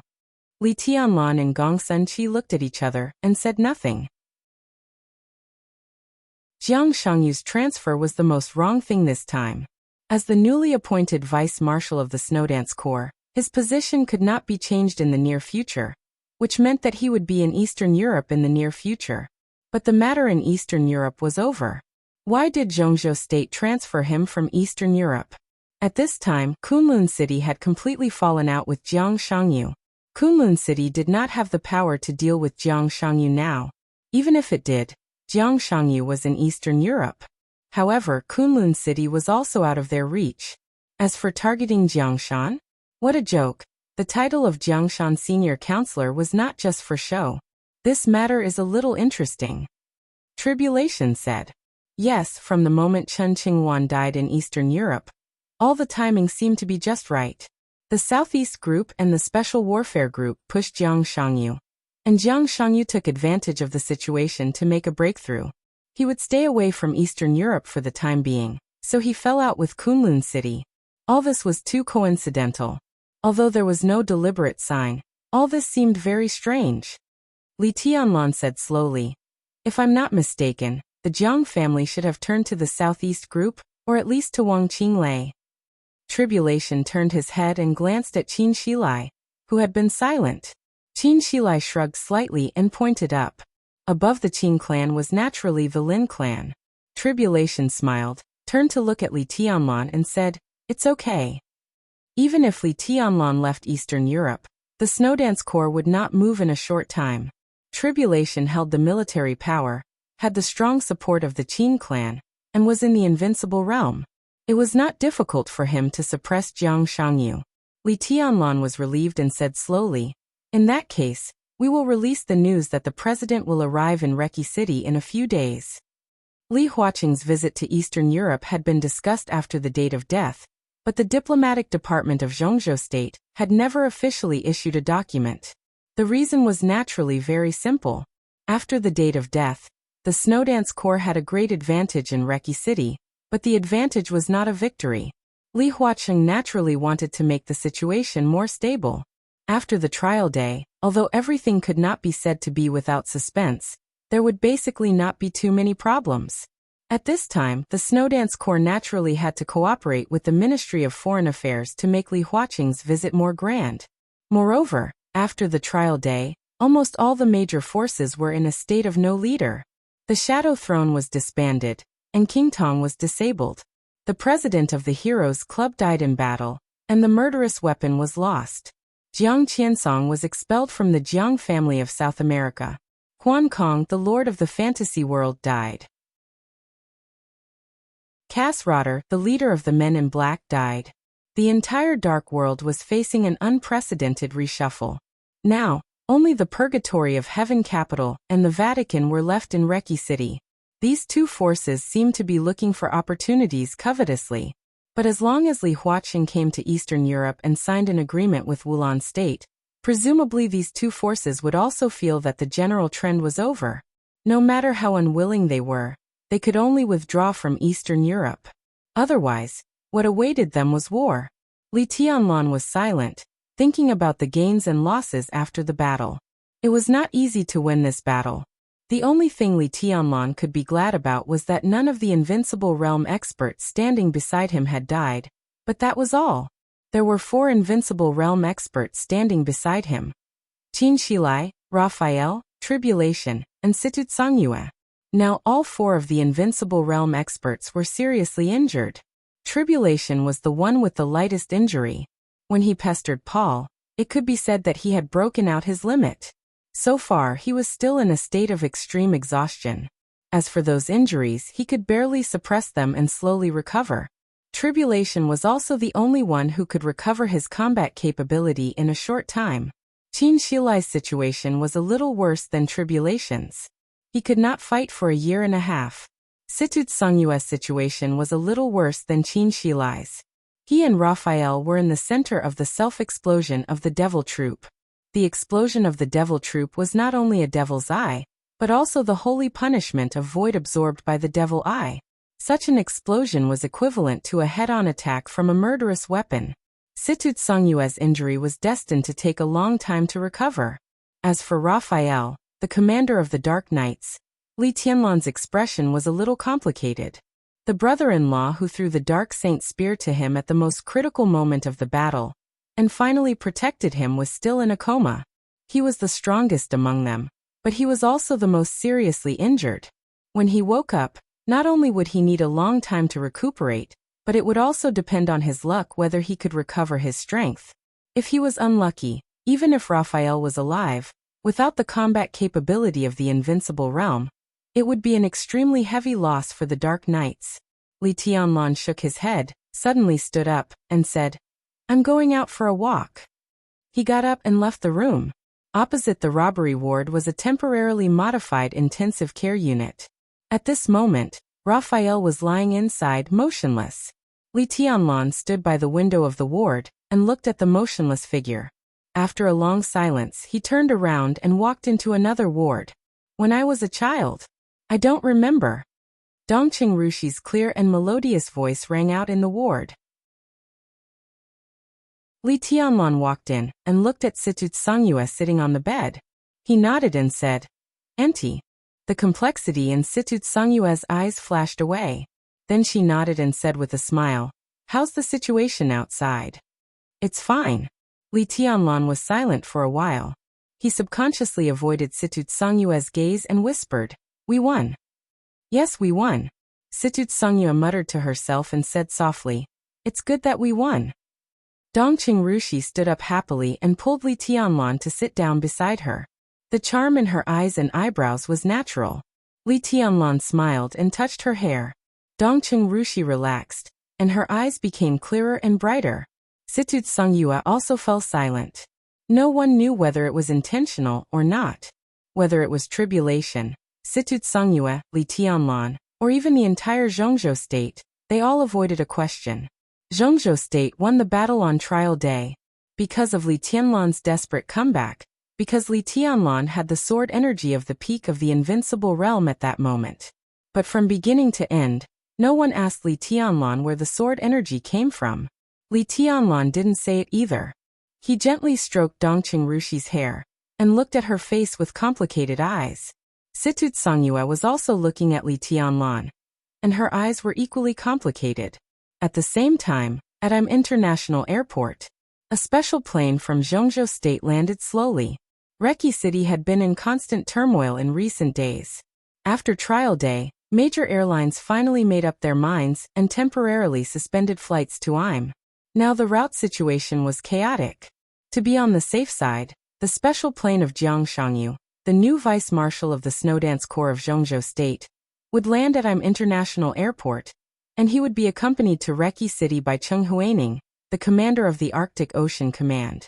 People came and went at Airport. Cheng Huaining, with a few guards, stood in the crowd in casual clothes, and his smile looked a little fake. Obviously, he did not welcome Jiang Shangyu to Eastern Europe. The entire Snowdance Corps would not welcome him either. But this was the decision of Zhongzhou State. Even if he was reluctant, Cheng Huaining still had to go through the necessary procedures. The cabin door opened. Jiang Shangyu, who was also in casual clothes and carrying a backpack, appeared in front of the cabin door. His smile was gentle and calm, and his entire body did not have the slightest bit of aura. Coupled with his attire and extremely young face, he looked like a traveler from afar, not a soldier. Cheng Huaining was stunned for a moment, and then he waved his hand. When Jiang Shangyu saw Cheng Huaining, he was stunned. It seemed that he did not expect that Cheng Huaining would come to greet him in person. Then he quickened his pace and walked down the gangway. As soon as his feet landed, he was at least 10 meters away from Cheng Huaining. He had already reached out his hand with a smile on his face. Cheng Huaining moved forward a little. Without the slightest sign, a great force came directly from behind. The great force instantly pressed Cheng Huaining to the ground. However, the hurried roar in his ear sounded at this time. "General, be careful." A sharp sword light almost flew over Cheng Huaining's head and pierced Jiang Shangyu. The extremely condensed sword intent suddenly broke out in front of Jiang Shangyu. The space was completely shattered by this sword, and it was blurry. Jiang Shangyu's smile was a little stiff. Boom! In an instant, the completely broken sword intent completely enveloped Jiang Shangyu. Countless sword energy flew wildly in the airport and destroyed the fighter plane in an instant. Cheng Huaining and several guards were instantly seriously injured. Cheng Huaining's mind was blank. This sudden sword was completely aimed at Jiang Shangyu. The most important thing was that this sword was the real invincible strike. The sword light broke out for a moment. Blood splattered and then dissipated. The airport was in chaos. Cheng Huaining, whose face was livid, stood up and looked in the direction of Jiang Shangyu. Only a backpack was still there, and Jiang Shangyu, whom he was going to greet, had disappeared. Puff! A mouthful of blood sprayed directly from Cheng Huaining's mouth. It was 2 o'clock in the afternoon on August 20th in Eastern Europe. Before it was dark, two pieces of news swept through the entire dark world like a hurricane. Withdraw. Before the president of Zhongzhou State visited Reki City, the Purgatory of Heaven capital was the first to announce its withdrawal from Reki City. In less than 5 minutes, the Vatican also announced the withdrawal of all forces in Reki City. Along with this news, Jiang Shangyu, the vice marshal of the Snowdance Corps of Zhongzhou State, was attacked by an invincible realm expert as soon as he arrived in and was now missing. Chapter 543. The retreat of the Purgatory of Heaven capital was not mighty. As a new superpower in the Dark World, with most of the dominators of other forces dead or seriously injured, The purgatory of heaven capital could be regarded as the real best in the entire dark world because of the existence of God. No one would have thought that when all the major forces had invested heavily in Reki City, the first breakthrough in the chaos in Eastern Europe, only 3 people from the purgatory of heaven capital had come. 3 people came. Naturally, there were 3 of them when they left. Got daybreak dawn. One was at the peak of the invincible realm. One was at the invincible realm, and one was at the half-step invincible realm. Although the number of people was small, the lineup could be said to be extremely luxurious. The biggest advantage of having a small number of people was that it was convenient for them to retreat and move covertly. So many major events had happened in Reki City, but except for the night of the trial day, no one could detect the existence of the purgatory of heaven capital. The biggest disadvantage of a small number of people was that without enough support, it was difficult for the purgatory of heaven capital to make any big moves in Reki City. So the purgatory of heaven capital came. So the purgatory of heaven capital left. He came and went in a hurry, like a passerby. The small private plane gradually took off, and Reki City in his sight was gradually becoming smaller. Looking down from top to bottom, this capital of Wulan State used to be extremely prosperous and lively. Perhaps because of the constant storms in recent days, all the streets had become extremely cold. According to official statistics, after the date of death, at least 1/3 of the shopping malls in Reki City were closed, and the number of people in Reki City was reduced by nearly 3/5 in one day. Not everyone had the courage to leave this land permanently, but there were many people who chose to leave temporarily. After the trial day, more people left, and more shops closed. The streets and alleys were desolate. Occasionally, some people passed by, but they were all in a hurry. Although the dark world could be sure that there would be no war in Reki City, the dark clouds of war still did not dissipate.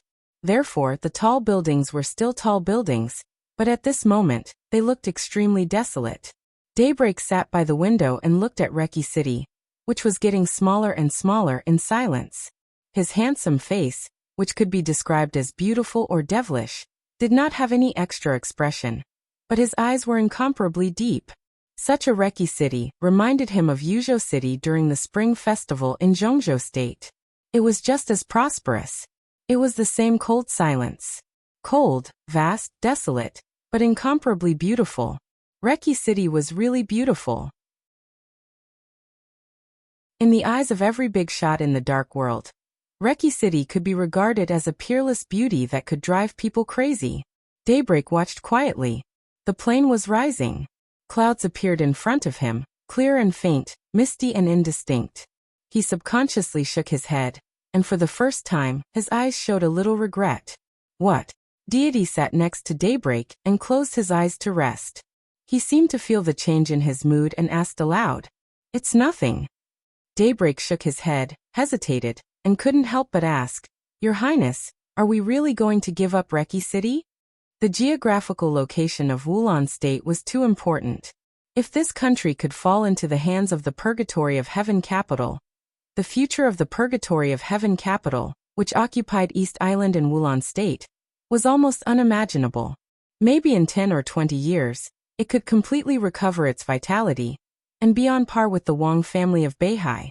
Now it was so easy to let it go. How could he be willing? If you haven't fought for it, how is that considered giving up?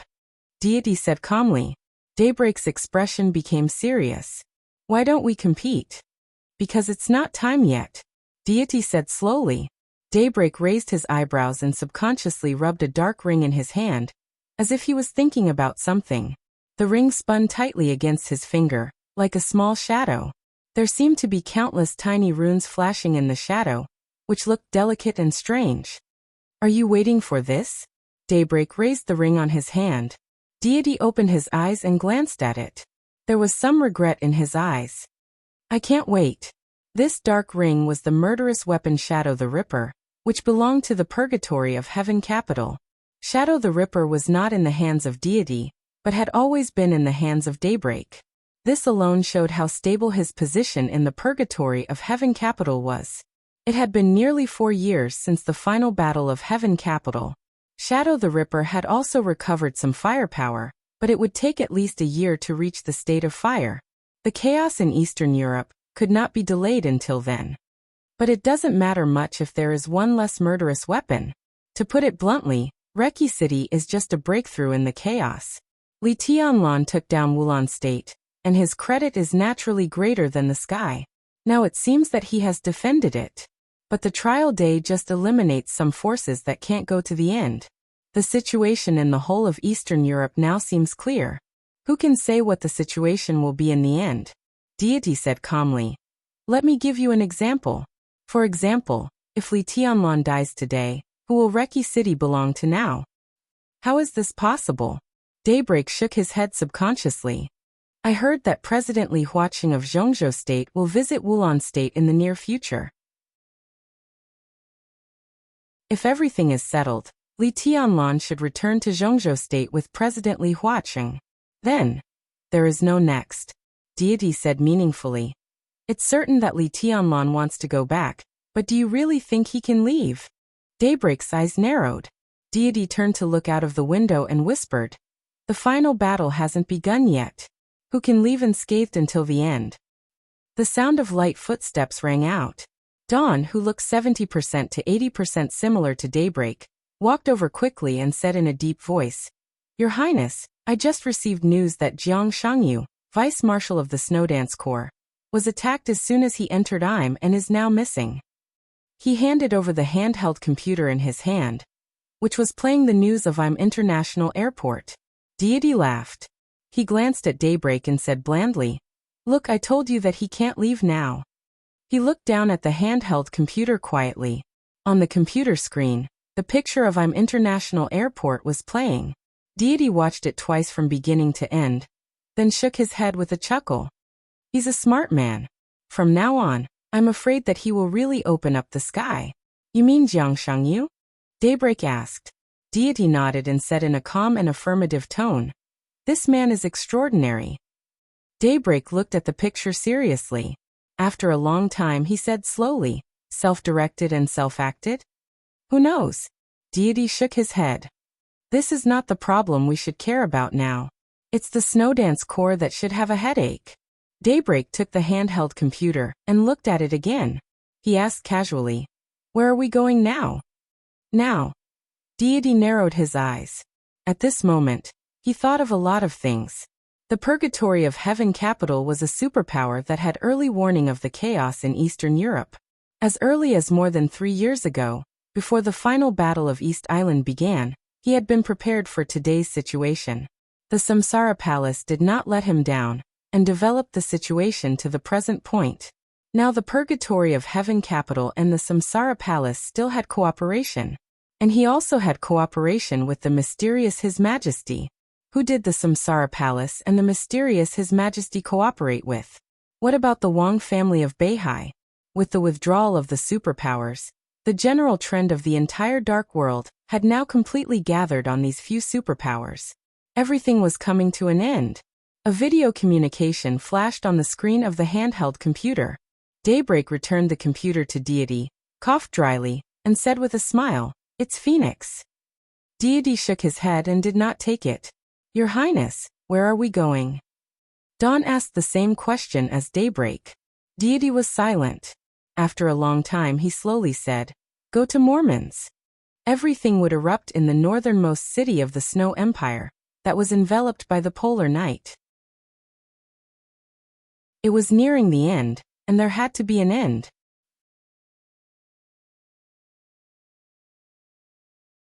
Chapter 544. Li Tianlan received 2 pieces of news in the car on his way back. When the phone rang, Li Tianlan was sitting in the car with Dongqing Rushi in his arms, looking out of the window. It was windy and rainy in Reki City, but perhaps because he was about to leave, the wind and rain in the empty city made Li Tianlan feel exquisite and good. Then 2 pieces of news came one after another. The Purgatory of Heaven capital and the Vatican officially withdrew from Reki City. Before he could feel the surprise, the news that Jiang Shangyu had been attacked and disappeared in IM reached his ears. The 2 pieces of news arrived almost at the same time. It was not a great sorrow or joy, but the difference in mood was still very clear. Even Li Tianlan was stunned for a while with the phone in his hand. What's wrong? Dongqing Rushi's voice was lazy and soft. After the most intimate relationship, she gradually let go of some insignificant reservations. She leaned in Li Tianlan's arms, arched her little head, and looked very happy. The Purgatory of Heaven capital and the Vatican have withdrawn, Li Tianlan said. He paused and continued. They have withdrawn from Reki City. The intelligence showed that the two forces had indeed left Reki City, but they had not shown any intention of leaving Eastern Europe for the time being. Obviously, even if the two forces gave up Wulan State, they still did not want to give up Eastern Europe. In theory, Eastern Europe was too big for any force to monopolize. Now there were only a few forces qualified to share the cake in Eastern Europe. Snowdance Corps, the Wang family of Beihai, the Vatican, the Purgatory of Heaven capital. Other forces had been eliminated, and only 4 forces were left to divide up Eastern Europe. As long as they operated patiently, there would be gains. At this time, they suddenly gave up Wulan State, which had already been settled. There was no doubt that they wanted to find a new breakthrough. The 5 Eastern European countries centered on Wulan State could be said to represent 1/3 of the interests of Eastern Europe. Wang Tianzong said that he wanted to take down all of Eastern Europe. At present, the possibility was very small. But if he broke through, it would not be a big problem to take down Snow Country, which was also 1/3 of the interests. For the remaining 1/3, would the Purgatory of Heaven capital and the Vatican fight or make peace? Or would they play a game for Zhongzhou State before fighting for the 1/3? Li Tianlan rubbed his forehead and suddenly felt that the whole thing had become complicated again. This is a good thing. Dongqing Rushi thought for a while and said seriously, "For now it doesn't look too bad." Li Tianlan shook his head. But when the Purgatory of Heaven capital and the Vatican withdrew from Eastern Europe, Jiang Shangyu, who had just arrived in Im, was attacked and disappeared. This news was extremely sudden to everyone. Dongqing Rushi was also stunned. Now in the whole Dark World, Jiang Shangyu could be said to be a young expert second only to Li Tianlan, with the combat capability of the Invincible Realm. The new vice-marshal of the Snowdance Corps. He had just arrived in Eastern Europe when he suddenly disappeared, missing after being attacked. Was he caught? Or did he escape? Dongqing Rushi frowned and said hesitantly, "Did the Purgatory of Heaven capital or the Vatican do it?" "I won't." Li Tianlan shook his head with certainty. "They don't have to do that. Jiang Shangyu alone can't affect the overall situation at present. For Zhongzhou State, it's a brainless provocation. If they are not satisfied with what Eastern Europe has gained in this chaos, they should target me, not Jiang Shangyu, who has not been in touch with the specific affairs of the Snowdance Corps. But if it wasn't them, who else would do it?" Dongqing Rushi murmured to herself in confusion. "No, it should be said that if it wasn't them, who else could do it?" Li Tianlan said calmly. Dongqing Rushi froze for a moment. The situation in all of Eastern Europe, which was extremely clear but seemed to be shrouded in a layer of gauze, suddenly became clear at this moment with Li Tianlan's words. The chaos in Eastern Europe could be said to be the chaos that the Dark World had not seen in nearly 100 years. After the date of death and the trial day, the divine and holy lists had been fragmented. Li Tianlan and Jiang Shangyu had not yet entered the Invincible Realm. But the problem was that there were not many Invincible Realm experts in the Dark World now. For the current Dark World, Li Tianlan and Jiang Shangyu were the top combat capability. They attacked Jiang Shangyu in an instant and made him disappear. At present, only the Vatican and the Purgatory of Heaven capital had this kind of strength. If it wasn't them, who else could do it? Li Tianlan twitched the corner of his mouth. His face suddenly became a little ugly. From the looks of it so far, Dongqing Rushi's voice was clear and calm. "You are the most suspicious." Li Tianlan obviously thought of this. He smiled bitterly and did not speak. Jiang Shangyu was related to the general trend, but it was not important, at least not now. So the Vatican and the Purgatory of Heaven capital would not focus on him. And Wang Tianzong was now imprisoned in the ruins of the office of the president, so it was impossible for him to take action. Now in the land of Eastern Europe, only Li Tianlan was the most suspicious person to attack Jiang Shangyu. Jiang Shangyu was not important to the general trend of the Dark World, but for the general trend of Zhongzhou State and the Snowdance Corps, He was crucial. Li Tianlan had always been strong. He dared to kill Qin Qingwan in front of Wang Tianzong. Naturally, he dared to attack Jiang Shangyu as soon as he arrived in Eastern Europe. This was the most likely speculation. As for whether there were any experts around Li Tianlan who could capture, or even kill Jiang Shangyu in an instant, Li Tianlan's heart gradually sank. He knew that there were still such experts, and they would be on his side. The key was that he didn't know how many people in the outside world knew about this. The master of Samsara Palace was still alive. This was not a simple rumor. If the high-level officials of Zhongzhou State knew this news, combined with Jiang Shangyu's disappearance, it was enough to make them think too much. Let's not talk about the master of Samsara Palace. Lin Fengting, the patriarch of the Lin clan, was still free. Li Tianlan didn't care what the outside world thought, but he cared about the attitude of the core of Zhongzhou State. Once they also thought that he had attacked Jiang Shangyu, it was tantamount to violating the rules. To put it bluntly, he had stepped on the line. At such a sensitive moment, stepping on the line naturally had to pay the price. A great price. Li Tianlan silently took out his mobile phone and dialed a number. "Your Highness, this is Riker." The phone was quickly connected, and the voice of Prime Minister Riker of Wulan State sounded. "Have you heard about Vice Marshal Jiang Shangyu?" Li Tianlan asked directly. "I've already got the news." Riker's voice was a little strange, as if he wanted to say something but stopped on second thought. Li Tianlan took a deep breath. Even Riker's tone had changed. It could be imagined how strong the outside world's suspicion of him was now. "You contact I'm in the name of Wulan State. In addition, the Arctic Ocean Command will fully cooperate with your actions to find him. In any case, you must find Vice Marshal Jiang in the shortest time." Li Tianlan's tone was calm. "All right, I'll arrange it right away." Seeing that Li Tianlan had no other instructions, Riker hung up the phone. Li Tianlan put down the phone, and his face had completely calmed down. The Snowdance Corps was the biggest winner so far in the chaos in Eastern Europe, but the new vice marshal was attacked and disappeared when he just arrived in Eastern Europe. This was simply a joke, and it would make many people in Zhongzhou State question his ability to control Eastern Europe. Li Tianlan didn't care about these things. But the most important thing was that this was a black pot prepared for him, and he was pinned in Eastern Europe. If Jiang Shangyu did not appear, as the commander of the Snowdance Corps, he naturally could not leave Eastern Europe.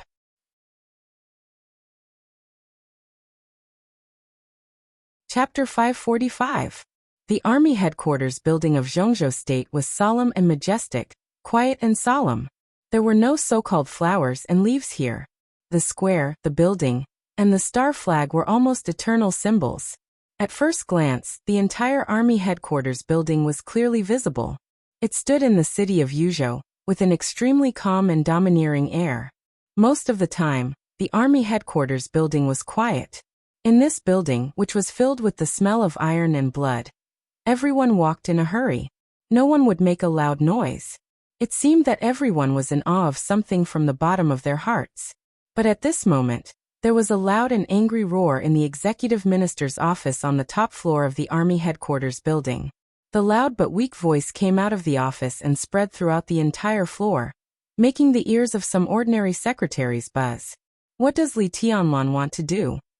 Does he take the army headquarters and Kunlun City seriously? Does he take the overall situation seriously? Does he take Zhongzhou State seriously? He is the commander of the Snowdance Corps, but it doesn't mean that the Snowdance Corps is Li Tianlan's independent kingdom. Does he want to have troops in Eastern Europe? He's still too young. In Dongqing Wudi's office, Gu Xingyun, the state-protecting war god of Zhongzhou State, almost slapped the table to vent his emotions. His eyes were red, and he was in an extremely irritable state, almost crazy. Gu Qianchuan was seriously injured. Gu Xingyun himself was seriously injured. Kunlun City, which had temporarily lost 2 invincible realm experts, was unprecedentedly weak. Although Jiang Shangyu had fallen out with Kunlun City, his position was personally appointed by Kunlun City after all. As a result, as soon as he arrived in Eastern Europe, Jiang Shangyu was attacked. He had been missing for more than 24 hours, and there was still no news. In today's dark world, Li Tianlan was naturally the one who could, and was the most suspicious of doing this. As long as something happened to Jiang Shangyu in Eastern Europe, as the commander of the Snowdance Corps, Li Tianlan would be responsible. In Gu Xingyun's view, this was exactly what Li Tianlan wanted. If Jiang Shangyu could not be found, Li Tianlan could naturally stay in Eastern Europe and run Wulan State. It might be a little harsh to say that he had troops for himself, but in Gu Xingyun's eyes, Li Tianlan had completely exposed his ambition to use Eastern Europe and Zhongzhou State to play with Gu Xingyun. Jiang Shangyu's falling out with Kunlun City had already made Gu Xingyun lose face. As a result, as soon as he arrived in Eastern Europe, Li Tianlan took action without any buffer. This was completely equivalent to not taking Kunlun City in his eyes at all.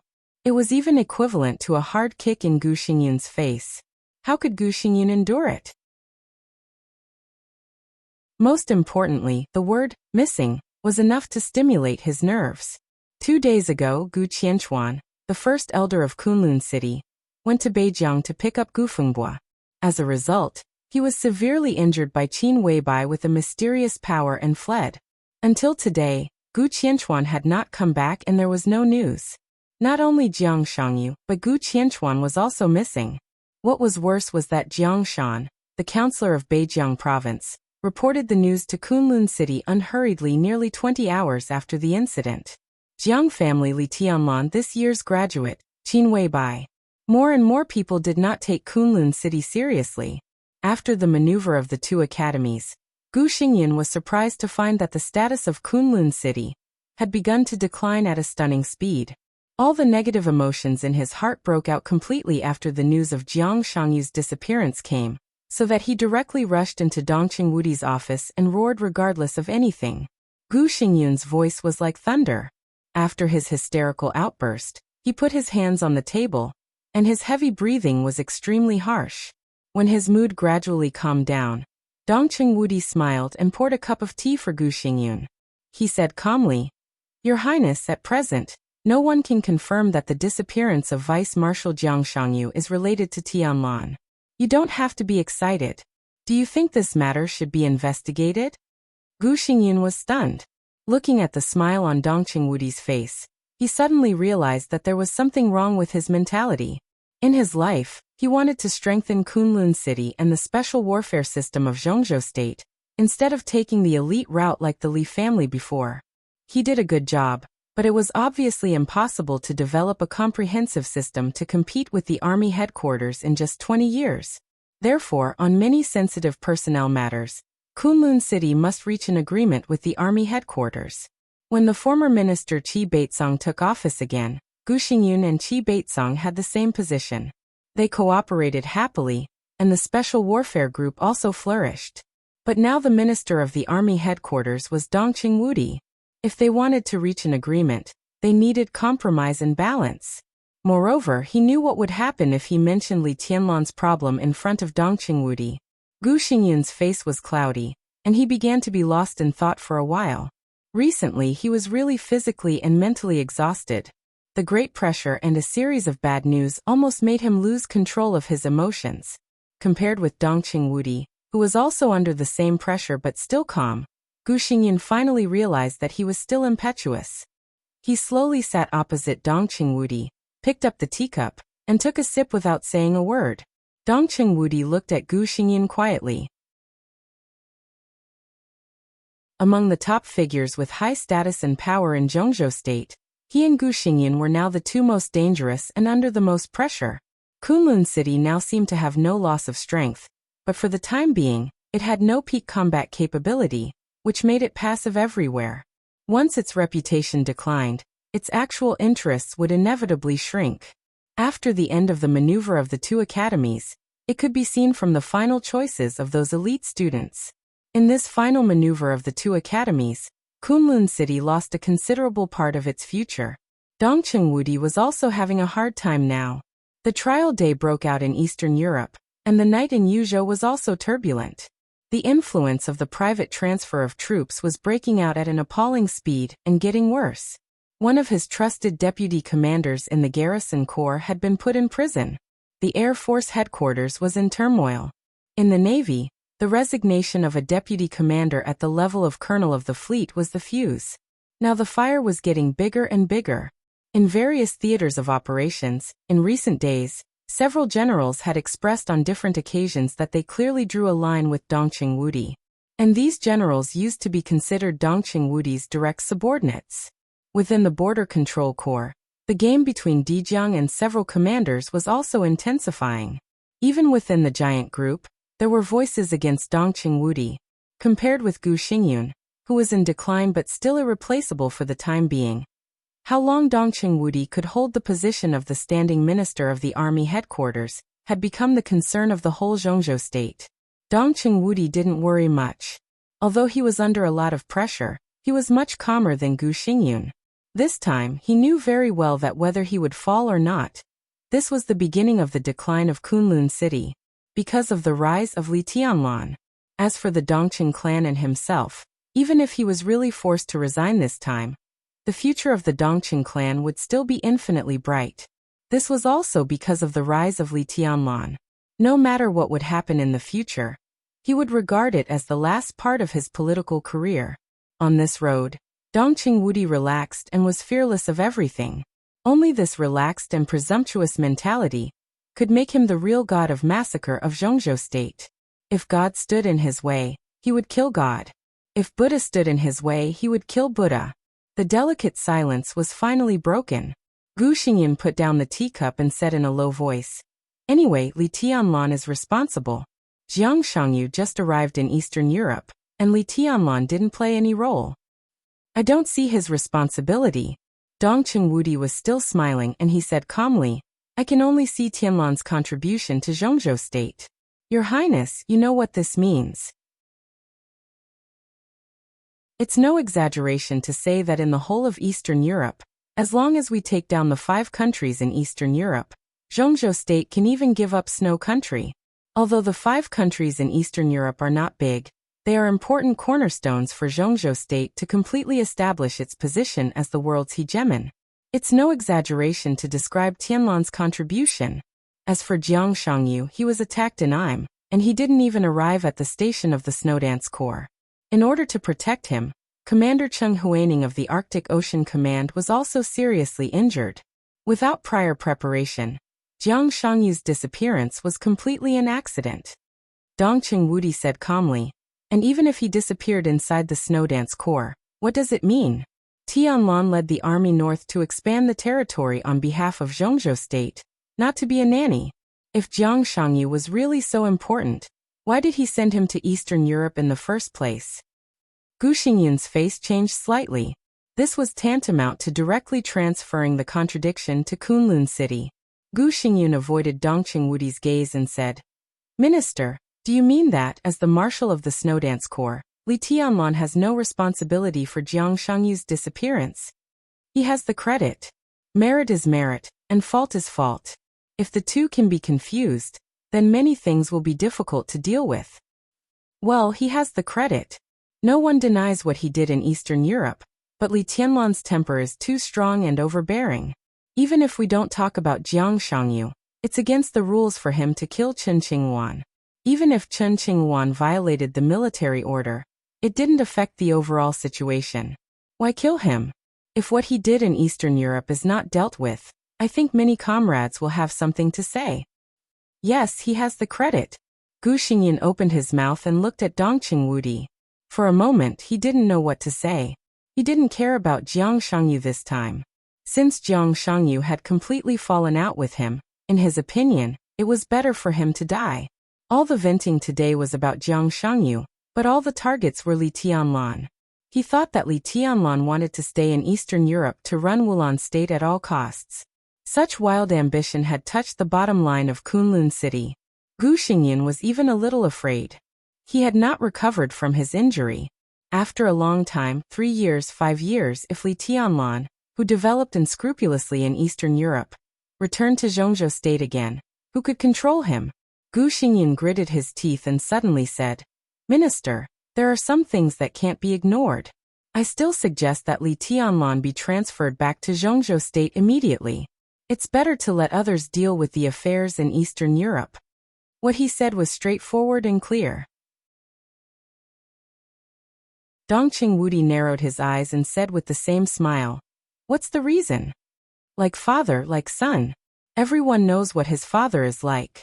Now Li Tianlan is in charge of a large number of troops." Bullshit.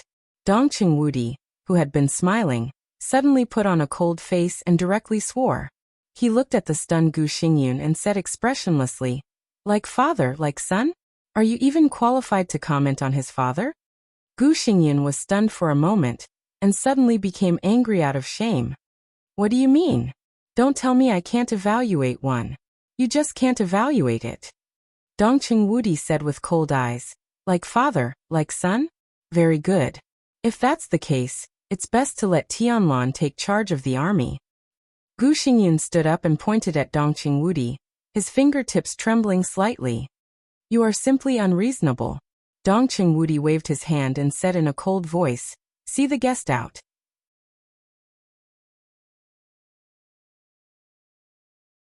Chapter 546. The midsummer in Mormons was still as cold as winter. It rained in the cold winter.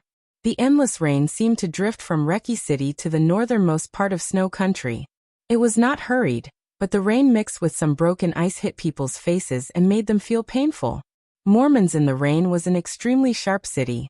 The everlasting night remained unchanged. It rained between heaven and earth, and it was as sharp as a sword. When Deity got off the plane, the night in Mormons was dark and hazy. He looked down at the time on his watch. In a trance, he couldn't tell whether it was day or night. Wisps of white air rose with his breath. At this time, it was the warmest season in Mormons. He reached out his hand and shook it casually. Feeling the cold rain between his fingers, he was silent for a long time. A black off-road vehicle was parked not far in front of the plane. As soon as Deity got off the plane, the door of the off-road vehicle had been opened. A middle-aged man less than 50 years old walked over quickly. The middle-aged man's appearance was not outstanding, but his every move was unusually calm. He was the kind of person who could make people feel at ease at first glance. Deity glanced at him, and his eyes softened quietly. He smiled and waved at him. The middle-aged man paused and glanced at Daybreak. His eyes were a little cold. Then he walked up to Deity and said expressionlessly, "Where are you going, Your Highness?" This attitude was definitely not good. But Deity didn't mind at all. He just smiled kindly and said, "Have you had dinner? Do you want to have a bite nearby?" "No need." The middle-aged man said blandly, "Where are you going?" "Tianyin, watch your attitude." Daybreak finally couldn't bear it anymore. "Don't forget who is standing in front of you." Attitude. The middle-aged man's voice was cold. He seemed to be responding to Daybreak, but his eyes were looking straight into Deity's eyes. He was sharp and direct. "What attitude do you want?" Daybreak's eyes darkened, and he was faintly angry. Deity suddenly waved his hand. "Well, we're on the same side. What's the point of quarreling as soon as we meet? I'm not talking to him." Tianyin looked at Deity calmly. "Your Highness, what attitude do you want?" Dawn and Daybreak's faces changed. They looked at Deity and wanted to say something but stopped on second thought. Deity fell silent. The atmosphere in the heavy rain suddenly became a little depressing. "Your Highness, Tianyin isn't." The anger in Daybreak's eyes suddenly subsided, and he pleaded for Tianyin. Deity waved his hand. He looked into Tianyin's eyes and said softly, "What I want is your attitude." "My attitude is very clear." Tianyin's tone was calm. Deity took a deep look at him, walked past him, and got into the off-road vehicle. Tianyin stood there, bathed in the rain, his eyes clear and stubborn. "What are you doing?" Daybreak winked at Dawn, asking him to follow Deity. Then he walked up to Tianyin and questioned him in a low voice. Purgatory of Heaven Capital. Tianyin. The three masters under the god of the Purgatory of Heaven Capital were Daybreak, Dawn and Phoenix, who respectively controlled the most elite and terrifying Sunluo, life-prolonging, and Athanasi halls in the Purgatory of Heaven Capital. However, the codename Tianyin was not ordinary. In the Purgatory of Heaven Capital, being able to use the word Tian as a codename had an extraordinary meaning. Tianyin was the deputy captain of the Athanasia Hall. He was at the peak of the thundershocking realm, and was also Phoenix's most important assistant. This position was very high in the purgatory of heaven capital, but it was still far from deities. But the problem was that inside the purgatory of heaven capital, there were too many stories about their own positions. How could a simple position determine the hierarchy? The relationship between Tianyin and deity was no less than that between daybreak and deity.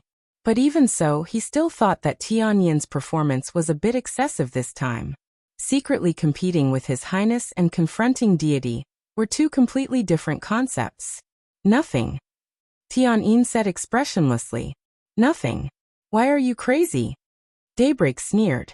Tianyin looked at the falling rain in the night. After a long time he said faintly, "The rain is too heavy. I don't like it." He turned around and walked to the off-road vehicle. Daybreak looked at his back quietly. Tianyin's back was straight, but he felt a trace of loneliness from this straightness. Daybreak was a little annoyed and lost in thought. Loneliness. He had never thought that Tianyin would feel lonely among them. This was a real brother who had saved him, Daybreak, and even deity. He was also a brother who had been saved by him and deity. On the battlefield, they could trust each other with all their lives. He would be lonely. Why?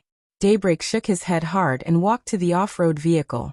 The rain in Mormons was too heavy, and the purgatory of heaven capital was too big. In the vast purgatory of heaven capital, he suddenly wanted to know who else would feel lonely. The off-road vehicle turned around and left in the increasingly messy heavy rain.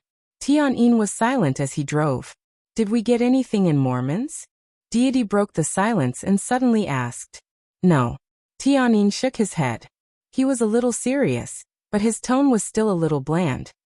The Samsara Palace left almost no traces here. We have checked in all fields, but there is no trace of the Samsara Palace. After the collapse of the Polar Ground Alliance, I investigated some members of the Polar Ground Alliance and found a lot of things. There are a total of 22 four-star deacons who may be from the Samsara Palace, but it is only a possibility. According to our analysis, the lowest possibility is less than 5%, and the highest possibility is only 17%.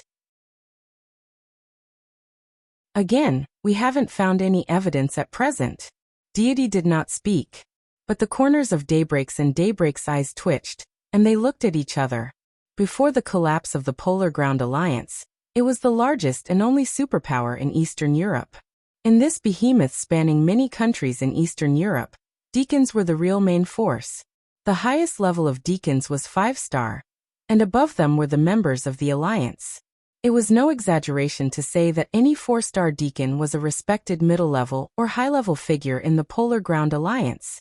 How many 4-star deacons were there in the entire Polar Ground Alliance? How many could they put down in Snow Country? If the Samsara Palace really had the ability to control 22 4-star deacons, it meant that they had monopolized nearly 1/5 of the Polar Ground Alliance's right to speak. This was simply a fantasy. They really hid it well. Deity whispered to himself. The purgatory of heaven capital had started to make arrangements in Mormons more than 3 years ago. The earliest time was even before the final battle of East Island. At that time, Zhongzhou State was still plotting against East Island. The master of Samsara Palace had just made an appointment to fight Gu Xingyun, and Daybreak had the first talk with Qin Weibai. In the end, there was the overall situation of the cooperation between the Samsara Palace and the purgatory of heaven capital. Qin Weibai did not hide anything. With East Island as the beginning and Eastern Europe as the end, the whole orderly but extremely complicated plan had been told to deity from that time. Mormons would be the end of everything, and it would also be the place of the final battle. Deity naturally had to plant the seeds in Mormons as soon as possible. And the first batch of people to be sent to Eastern Europe, of course, had to be the kind of people he absolutely trusted, and would not have the slightest doubt. There were 80 such people. Tianyin was the leader of this group of people. That was why Tianyin missed the final battle of East Island. Half a year ago, Tianyin should have resigned from his post here, and returned to East Island to enjoy his life. He did go back, but he came back here in less than 3 months. Now Tianyin was still in control here. Deity had the same trust in him. Let's go here. Deity took out a map and pointed out a place to Tianyin. The terrain of Mormons was complicated, and so was the map. Tianyin glanced at it, Then the off-road vehicle turned and began to speed up. It's the place where the urban area and the suburbs meet. There seems to be a manor. What else? Tianyin asked. That's the manor, Deity said with a smile. I made an appointment with Qin Weibai. This is the place she set. Tianyin said calmly. I'll investigate it carefully. Thank you. Deity looked at Tianyin for a while, then suddenly reached out and patted him on the shoulder. Tianyin did not stay silent, nor did he say any polite words. He just said calmly, Since it's been hard, when will your highness reward me? Tianyin. Daybreak's voice was cold. He really felt a little angry. Deity interrupted his anger and asked with a smile. What do you want? There's no need to be polite between us. As expected, Tianyin did not stand on ceremony. He said lightly, Sinluo life-prolonging, and Athanasi halls. Give me one. He glanced at Daybreak and Dawn. Daybreak and Dawn did not hesitate at all. They said in unison, I'll give you mine. Don't, I want Athanasi hall. Tianyin directly interrupted the two of them. Daybreak and Dawn looked at each other, and saw the bitterness and helplessness in each other's eyes. Sinluo, Athanasi, and life-prolonging. The power of the three hall masters in the purgatory of heaven capital was second only to deity. If Tianyin wanted to take it, Daybreak and Dawn could give it to him, no matter if it was Sinluo Hall or the life-prolonging hall. At this stage of friendship, a little power was really nothing. But Tianyin did not want it. He just wanted Athanasi Hall. The master of Athanasi Hall was Phoenix. Daybreak looked at Deity, coughed, and said, Tianyin, I promise you that the comprehensive combat capability of Sinluo Hall is definitely stronger than that of Athanasi Hall. How about I follow His Highness and you go to Sinluo Hall? Among the three giants of the purgatory of heaven capital, Daybreak was the strongest. Sinluo Hall was naturally stronger than the other two halls. If Tianyin took over this position, he could be said to be the real number 2 figure in the purgatory of heaven capital. Tianyin glanced at him. His eyes suddenly became a little mocking and mean. I take over Sinluo Hall? Do I have to do something if I take it? There are some things that you don't have to do. I'm embarrassed. I want to be shameless. Besides, I don't want those brothers who died early to poke at my back. Daybreak's face changed slightly. He smiled bitterly and said nothing. Well, why don't you take over my... Shut up. Tianyin glanced at Dawn and said directly. Dawn shrugged his shoulders and stopped talking as expected. Tianyin just looked at Deity and said calmly, Your Highness, will you give it to me or not? Daybreak sighed softly and finally kept silent. Tianyin's seniority was extremely high. Even in the Undying Palace, the Phoenix was still very polite and respectful to him, treating him as a big brother. Previously he did not know how the Phoenix offended Tianyin, but now he understood. The one who offended Tianyin was not the Phoenix, but His Highness. If I don't give it to you, what will you do? Deity suddenly asked. His eyes were still soft as he looked at Tianyin. What will you do? Tianyin was silent for a while and laughed at himself. What can I do? If your highness is reluctant, just let me leave the purgatory of heaven capital and go home. Go home. Deity whispered. Linen? No, go to Tiannan. Tianyin whispered, and his eyes softened. I miss the young master. Deity was his master. But he had the young master. There was only one. There was only one. This was the biggest difference. Deity was silent. After a long time he said slowly, Why? There were many meanings in this question, but there was no emotion, not at all. Deity was calm, without sadness or joy. Tianyin was silent for a long time before he slowly asked, Because you can't imagine what a child who has lived in despair and fear since he was a child is like. He desperately wants to hold on to everything, desperately wants to protect everything, but he has been powerless. He can't cry, he can't retreat, and he can't be weak. When he is tired, sleepy, tired, or in pain, he can only grit his teeth and keep silent. You don't understand these, so you won't think about the meaning of his existence. If he didn't understand, of course, there was no meaning. Deity was in a daze and suddenly said, He cried in front of me. Yes, in front of you, and only in front of you. Otherwise, who else can he be in front of? Only when he is in front of you, he feels that he is a child. Tianyin laughed mockingly and was extremely cold. But I don't think he will think so now. Deity's heart ached for no reason, and he was silent. The car moved slowly on the flat road in the wind and rain. The street lights on both sides were gradually receding. After going around and around for nearly an hour, when the off-road vehicle was about to leave the city, Deity finally saw the manor built between the darkness and the light. The off-road vehicle stopped at the gate of the manor. 2 security guards in front of the door walked over quietly, looked at Deity and asked politely, "Who are you looking for?" Deity opened the door and got out of the car. He stood in front of the door and looked at the manor in the dark. The manor was hazy, as if it was shrouded in a faint white mist. The temperature was 0 degrees, and it was raining all over the sky, but the inside of the manor was like heaven. There were clusters of flowers, green grass, and dense trees. In the huge manor, every corner was full of vitality. It was full of vitality. Deity looked at everything in the manor with a complicated look in his eyes. After a long time he slowly said, "Tell Qin Weibai that I am here." The wind and rain between heaven and earth suddenly quieted down. In an instant, the deep darkness seemed to completely solidify in an instant. Tianyin opened the door. Daybreak was ready to get out of the car. Dawn was going to speak. Deity was going to take a step. But everyone's movements froze in place in an instant. Deity's body tensed up, and he looked into the depths of the manor. A little darkness stretched out in his hand. In an instant, the ink in his hand had turned into a huge and ferocious black sickle. Before entering the door, Deity had already entered the fighting state. A wave of incomparably violent emotions suddenly filled the world.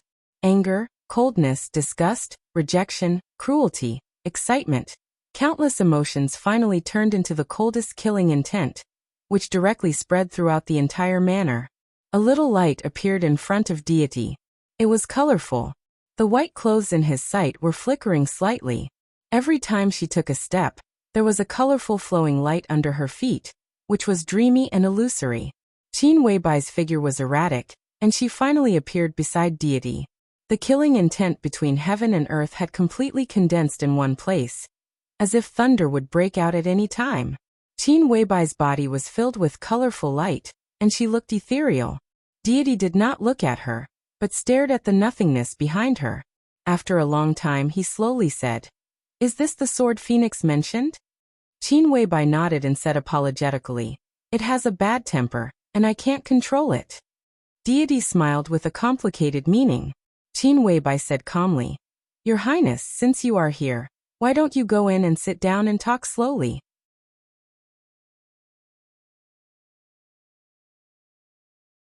Chapter 547. Reki City finally ushered in the long-lost peace. With the withdrawal of the Purgatory of Heaven capital and the Vatican, the entire Wulan state became completely calm. Prime Minister Riker became extremely busy.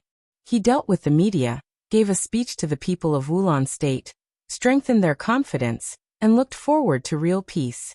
At the same time, he had to let his trusted subordinates infiltrate the various systems of Wulan state bit by bit. In addition, he had to negotiate with the Rekvia family, prepare for next year's election, and receive Li Huaqing, the president of Zhongzhou state, who would soon visit Wulan state. He also had to rebuild the presidential palace. Wulan state was very busy. Everyone was busy. President Li Huaqing's private plane would arrive at Reki City International Airport at 7 o'clock tomorrow morning. It seemed like a visit, but also like a tour. The calm and busy atmosphere impacted all levels of Wulan state with an unprecedented force, like big waves, strong winds, and heavy rains. The general trend was mighty, and the former rules began to disappear one by one. In Wulan state, wherever the will of Zhongzhou state went, there would be new rules. From tomorrow on, Wulan state would officially enter a new era. The entire country, whether it was anticipation or unwillingness, joy or anger, everyone was preparing for the new era. Every minute and second of Prime Minister Riker's time was extremely precious. Under such circumstances, he could sit outside Li Tianlan's study and wait quietly for 3 hours without showing the slightest anxiety, which showed the strength of the prime minister's heart. Li Tianlan was not in a hurry. Jiang Shangyu's disappearance did not seem to bring him much pressure. As soon as he learned the news, he only sent a small number of people to find Jiang Shangyu's whereabouts. After sending people out, Li Tianlan had not asked what the result was until now. There was no vice-marshal in the Snowdance Corps. All the tasks were on the two deputy marshals, Cool Breeze and Drifting Cloud. There were Riker and Rekvia in Wulan State. After the war, Li Tianlan had plenty of time. All he could do was wait. They were waiting for Li Huaqing to visit Wulan State. Other than that, he spent most of his time meditating and honing his sword intent. Ever since he was young, he firmly believed that power, wealth, and everything else could be fake, but only his own strength could be real. It was also the most basic thing. The storm in Reki City gradually subsided. The rainy season was over, and winter was coming. When Li Tianlan woke up from meditation, the cold sword intent in the room had almost frozen everything in the study. A few steady heartbeats were audible to his senses. For clarity, Li Tianlan looked around. There was a soft couch in the study. Beside him was Dongqing Rushi, and a little farther away were Lin Yuxian and Li Wangsheng. Together with Li Beitian and Ning Qiancheng, they would be his core team in the future. Li Tianlan was never stingy with them. The whole world knew that his swordsmanship was perfect. When he practiced martial arts, he deliberately called Lin Yuxian and Li Wangsheng over, and imparted his understanding of swordsmanship to them without reservation. As for how much they could comprehend, it depended on their respective talents. Now, it seemed that everyone had gained something. Dongqing Rushi had broken through to the peak of the thundershocking realm for a while, and now her realm had been completely stabilized. Li Wangsheng also showed signs of breaking through to the peak of the thundershocking realm. Lin Yuxian's progress was undoubtedly the slowest, but it was not because his talent was the worst. It was because all aspects of his conditions were close to perfection. After he broke through to the peak of the thundershocking realm, even Li Tianlan's kendo did not help him much. This might be the most gratifying thing for the Lin clan. Obviously, Lin Yuxian was about to find his own way. Li Tianlan's eyes swept across everyone's faces. After a moment of silence, he stood up and walked out of the study. "Your Highness." Riker, who had gradually forgotten how long he had waited, stood up immediately and bowed slightly. Li Tianlan nodded, waved his hand and motioned for him to sit down. "Why are you here?" "Here's the thing." Riker deliberated over his words and said cautiously, "The heads of state of Ross, Oga, Neoya Federation, and Drac have now arrived in Reki City. They hope to meet Your Highness today. I wonder if it's convenient for you, Your Highness?" Wulan State, Ross, Oga, Neoya Federation, and Drac were the 5 Eastern European countries coveted by the whole world. The 5 countries advanced and retreated together, representing a large number of core interests in Eastern Europe. Li Tianlan conquered Wulan State. He should have met the heads of state of the other 4 countries a long time ago, but he never had the time. But today, Li Tianlan's eyes were a little cold. After a moment of silence, he finally shook his head and said, "No need. President Li Huaqing will come tomorrow. We can meet them together." "But, Your Highness, this meeting is very..."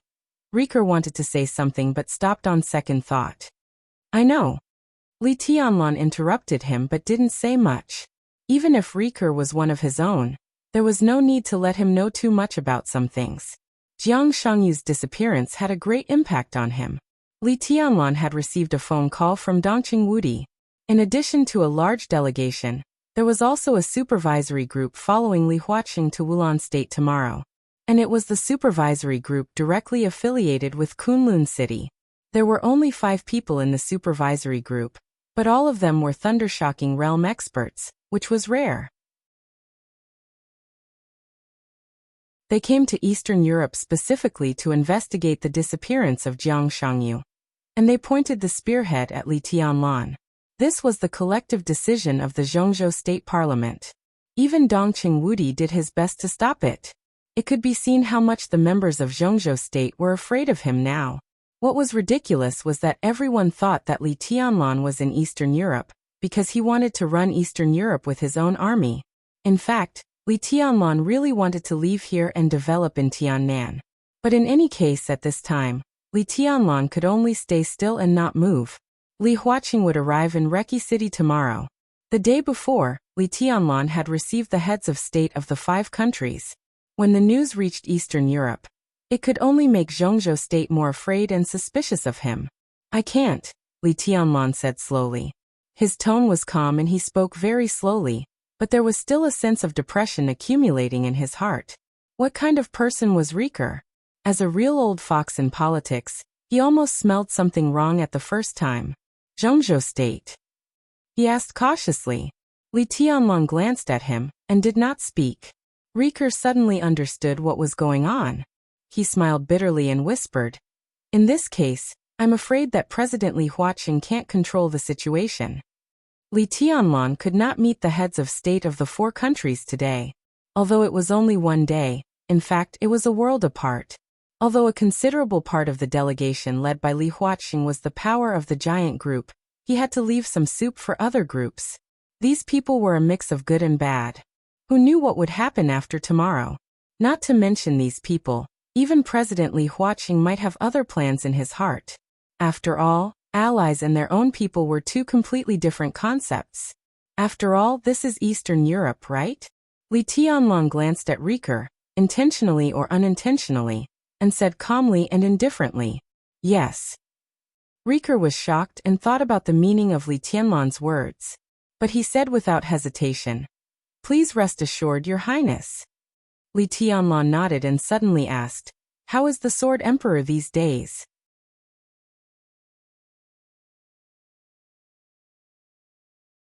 Chapter 548.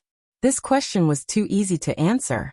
Not only Riker, but probably everyone in the Snowdance Corps now knew the Sword Emperor's whereabouts. The Sword Emperor didn't do anything. She simply couldn't be more obedient. He didn't do anything. Rick pondered seriously for a moment before he said, "Presently, the Sword Emperor is very idle every single day. He drinks tea and drinks wine. Besides that, he spends most of his time practicing calligraphy." Practicing calligraphy? Li Tianlan was in a trance for a moment. Riker nodded as if he suddenly thought of something, and then said, "Ah, by the way, His Majesty asked the Snowdance Corps to prepare 2 sets of Han clothes for him yesterday. It was a very strange request." Li Tianlan did not speak. The kimono of East Island was similar to the Han costume, with wide robes and wide sleeves, but the latter was more complicated, gorgeous, and exquisite than the kimono. On the eve of Li Huaqing's visit to Wulan State, Wang Tianzong wanted to wear this ancient costume. In a sense, it was tantamount to showing that he still had his heart in Zhongzhou State. This kind of statement was very obscure, but Li Huaqing would definitely be happy to see it. Li Tianlan thought about it casually and didn't take it seriously. He just asked, "What did he write?" "I don't know."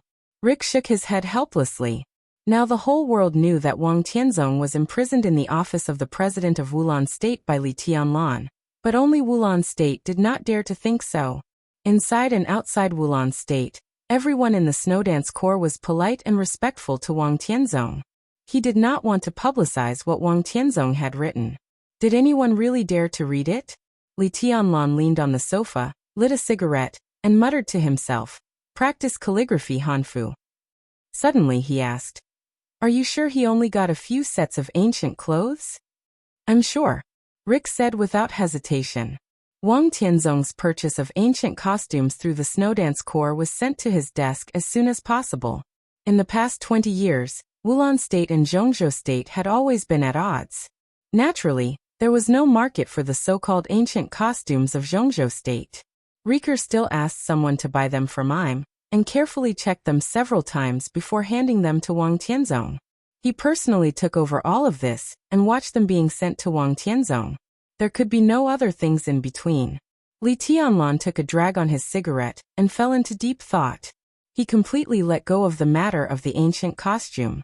He was thinking about why Wang Tianzong wanted to practice calligraphy.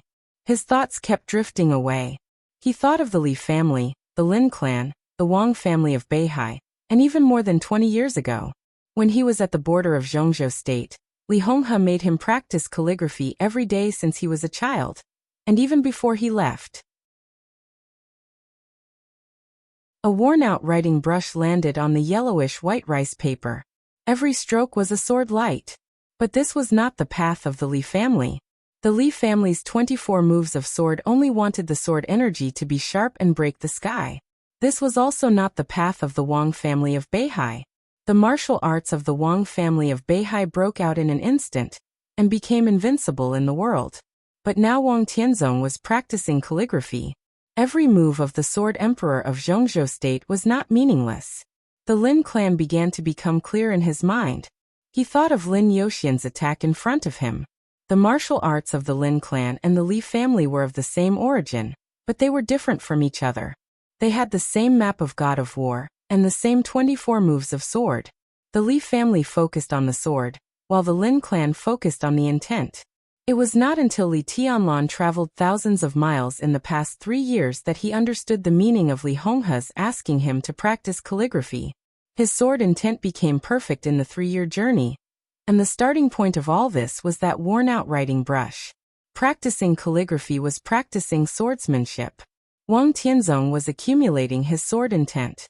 Li Honghe understood the emphasis of the Lin clan's martial arts, so did Wang Tianzong. The sword intent continued to be all-encompassing. Wang Tianzong had really reached the last step of the breakthrough. Li Tianlan suddenly felt a little cold inside. He looked out of the window and did not speak for a long time. "Your Highness, do you want?" Riker coughed and hesitated. "No need." Li Tianlan shook his head. "From now on, you don't need to pay attention to the Sword Emperor." "How can that be?" Riker stood up subconsciously. "It's useless to pay attention to it. Let's wait." Li Tianlan stood up and walked to the study, saying calmly, "Wait for him to leave." Riker's brain went blank for a moment and he asked instinctively, "Where are you going, Your Highness?" Li Tianlan did not look back but said calmly, "I'm also practicing calligraphy." He pushed open the door of the study and walked in. The petite Dongqing Rushi had already woken up. She blinked her clear eyes and said, "Do you want to practice calligraphy?" Li Tianlan looked at her, smiled and said softly, "Get the pen and paper ready." He should have thought of this method a long time ago. When he was in the Sky Academy, when he wrote the 3 words East Emperor Palace, he vaguely knew this method. But now he remembered it after being reminded by Wang Tianzong. Using the pen as a sword and condensing the sword intent. It was to hide the sword and also to nurture the sword. This might be the only way for him to make the perfect sword intent go further. Dongqing Rushi quickly prepared the pen and paper, and stood beside Li Tianlan to grind the ink. Her body had a very light fragrance, and she looked very focused. The sound of wind and rain came into his ears. Li Tianlan stood in front of the table with the pen, as if he was holding a sword. A sword intent condensed into a line from his wrist and the tip of the pen. Li Tianlan looked at the paper in front of him quietly. His eyes were calm, like the deep starry sky. At the same time, in the only intact room in the office of the president, Wang Tianzong was also practicing calligraphy. He was wearing a dark Han costume. His lapel and sleeves were fluttering, but his hand holding the pen was unusually stable and did not tremble at all. The room was intact, the white paper, the heavy ink, the dark ancient costume, and the tall and straight figure. Everything seemed to become one invisibly. Everything in the world was shaking gently with the pen in Wang Tianzong's hand. Everything finally became a sword. It was extremely solemn and dignified. Only a few hundred words appeared on the paper, one stroke at a time. Wang Tianzong's handwriting was not beautiful, and it could not even be said to be particularly neat. But there was a kind of awe-inspiring and even submissive power between the horizontal and vertical strokes. This kind of power was not sharp, but heavy enough to crush everything in an instant. His eyes were focused and serious. He put the pen down. The last word. At the same time, Li Tianlan's pen crossed the paper. The first word. An extremely violent sword energy flew up in an instant as Li Tianlan put the pen down, expanding to the whole study, layer upon layer, mysterious and unpredictable.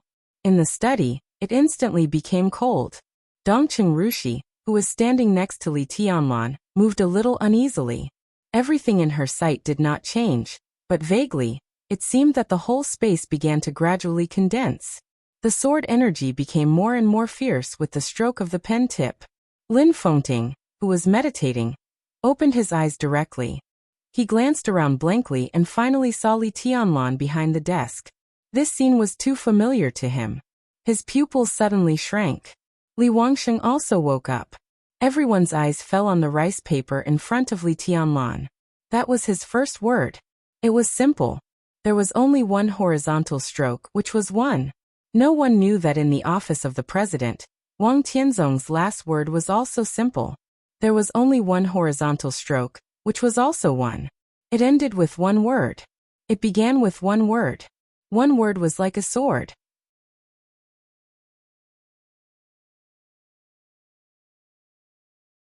Chapter 549. There was no polar night in Reki City, but the continuous heavy rain made Reki City gloomy day and night. There was rain everywhere. There was no sunlight, and the night was no longer pure.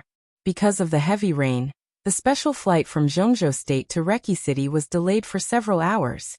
When the special plane painted with the star flag landed at the airport, it was close to noon. It was 10:40 in the morning on August 23 in Eastern Europe.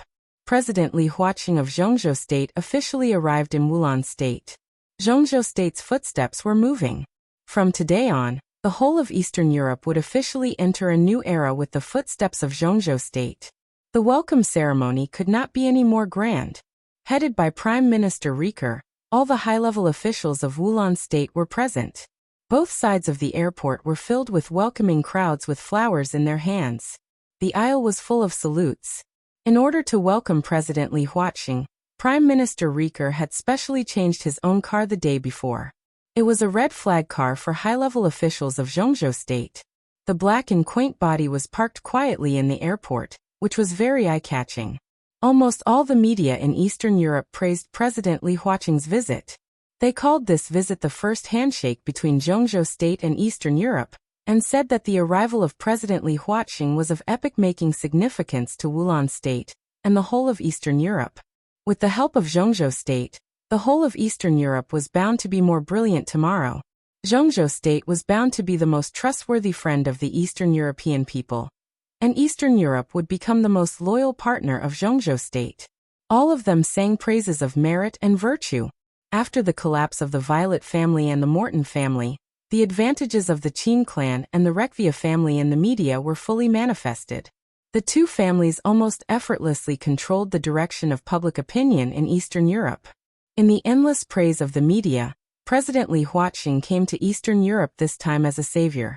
The image of the entire Zhengzhou State became extremely high and bright. As the representative of Zhengzhou State in Wulan State at this time, Li Tianlan was standing on the other side of the welcoming team of Wulan State, subtly distancing himself from the delegation of Wulan State. Behind him stood the two vice-marshals of the Snowdance Corps, Cool Breeze and Drifting Cloud. There were only 3 of them. 1 marshal and 2 lieutenant generals. The 3 of them were dressed in military uniforms. They stood there silently and indifferently, like 3 unsheathed swords. Countless cameras near the airport were moving in an orderly manner, recording all the images and sending them to major TV stations around the world as soon as possible. At this moment, Wulan State had become the focus of the world. In the heavy rain, the plane finally stopped. The gangway ladder fell and the cabin opened. The figure of President Li Huaqing of Zhengzhou State appeared in front of the cabin door. The president, who was in his 60s, was full of energy and waved to the crowd below with a smile. His eyes were calm and gentle, and he looked straight ahead as if he had seen far away. At this moment, whether it was the general or the prime minister, the senior officials or the civilians, or even this country, they all belonged to Zhengzhou State. Li Huaqing was in a trance for a moment, and then he took a deep look at Li Tianlan, who was standing on the other side of the crowd. Li Huaqing adjusted his mood, walked down the gangway ladder slowly, and shook hands with Prime Minister Riker, who was coming toward him.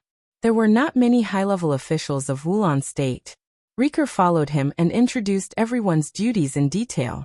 It was not known whether Li Huaqing was listening or not, but he just nodded with a calm smile.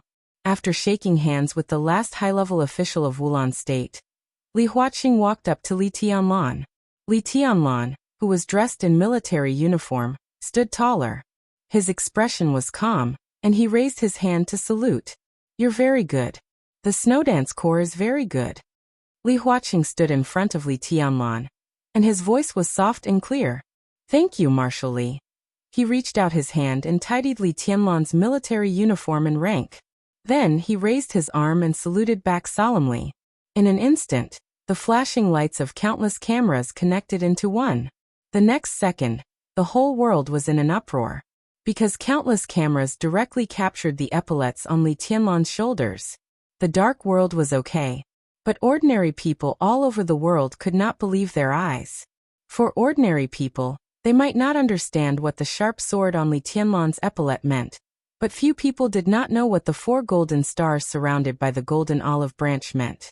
Marshal of Zhongzhou State. Such a young marshal. The TV screens of various countries froze on Li Tianlan's face and epaulets. The combination of the young and calm face and the golden epaulets brought an almost unforgettable impact, and made everyone's heart surge. This might be the first time that the special warfare system of Zhongzhou State appeared in front of the world. At this moment, it was raining in Reki City, but Li Tianlan stood in front of Li Huaqing and the whole world under the rain, and he was unprecedentedly brilliant. Mormons. In the living room of the manor, Li Tianlan's face appeared on the ultra-clear TV screen. A white and slender palm gently touched Li Tianlan's face across the screen. Gentle and almost careful. Qin Weibai's fingers moved gently on the screen. She stared deeply at the picture on the TV, and her warm eyes were full of intoxication. "Is he handsome?" she asked suddenly. The picture on the TV began to change. Qin Weibai turned around and looked at a woman behind her. She was dressed in a white dress. The woman behind her was dressed in a white robe. "Handsome," the woman in the white robe said softly. She was tall and slender, and her face was exquisite. She looked dreamlike and perfect without any flaws. "You really have a good eye." She looked at Qin Weibai and exclaimed sincerely, "Do you like it?" Qin Weibai asked softly. The woman hesitated and lowered her head. Light footsteps sounded outside the door. Flaming Fire walked in, looked at Qin Weibai and said, "Boss, are you looking for me?" "Yes." Qin Weibai nodded, turned to look at the screen and said calmly, "Since the president is here, our plan should start. Inform him to get ready for action." "Okay." Flaming Fire, who had been prepared, nodded. She took 2 steps back and was ready to leave. But the moment she turned around, her eyes inadvertently swept over the woman in the white robe behind Qin Weibai. The woman just raised her head, and their eyes met. The woman in the white robe looked a little surprised. But Flaming Fire's body suddenly stiffened. She stared at the woman in her sight, as if she had seen a ghost. "Go and do your work." Qin Weibai's cold voice sounded. Flaming Fire suddenly came to her senses, turned around subconsciously and left. Before she went out, she staggered and almost fell down. Qin Weibai turned to look at the woman in the white robe behind her. She was dreamlike, perfect and flawless like a phantom. She was silent for a long time before she repeated her question. "Do you like it?" "I." The woman in the white robe hesitated. Qin Weibai said directly, "I'll give him to you, okay?"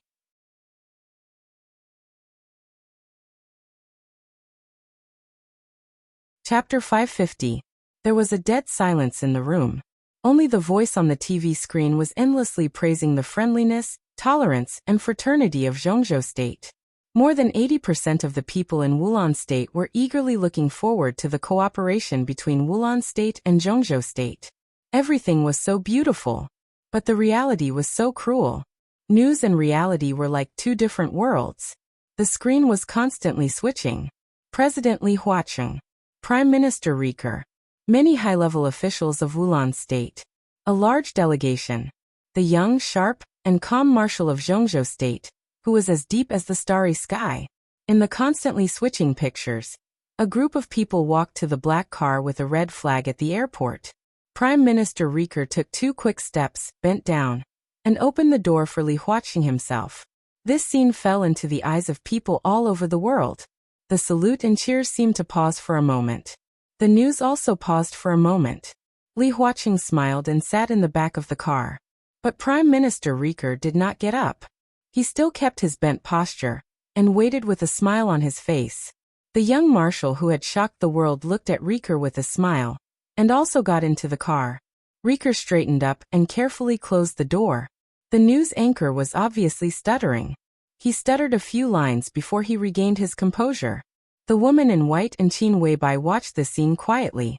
Qin Weibai's eyes were warm and gentle. That kind of deep love was extremely strong, with a kind of unforgettable power. The woman in white was in a trance. Her eyes were bright. When she was in a trance, her cold eyes were like a shaking starry sky. I'll give him to you, okay? Qin Weibai said softly. Her voice was very light, but it carried the weight of the world. Give him to me. The woman in white's voice was clear and soft, with a kind of confusion and complexity, as if it were yesterday. She was indeed beautiful. Perfect. The so-called perfection could be described with any beautiful word, but no beautiful word was enough to describe it. Her face was exquisite and sharp. Every line and every detail of her body was flawless. Dressed in simple yet elegant white clothes, she stood there as if her entire body was glowing. Noble and holy, cold and pure. She was devastatingly beautiful, like a grand and magnificent dream. Her voice was light, clear and soft. He has always been mine. Qin Weibai was silent for a while. Then he nodded. That's right, he's yours. She looked into her eyes. So do you love him? A hint of confusion appeared in the woman's sparkling eyes. I don't know. She moved her feet lightly and sat on the sofa at the side. A book was placed next to the sofa. It was neither thin nor thick, and its cover was a vast expanse of white. Her slender fingers took the book and opened it. The handwriting inside was not printed but handwritten. The handwriting was delicate, and every stroke was carefully written. She lowered her head to look at the book in her hands, lost in thought. Everyone has a story, so everyone is a story. Qin Weibai said softly. Putting everyone's story into one story is the whole world. But this is not my world. The woman raised her head and looked straight into Qin Weibai's eyes. But Tianlan is here. Qin Weibai said softly. The woman stopped talking and lowered her head again, as if she was trying to think. Don't think about it. Qin Weibai chuckled. Perfect. You love him. Her tone was brief, but extremely sure. The woman raised her head, and seemed to be a little dissatisfied. Why? Because I love him. Qin Weibai said calmly. You will naturally protect what I love.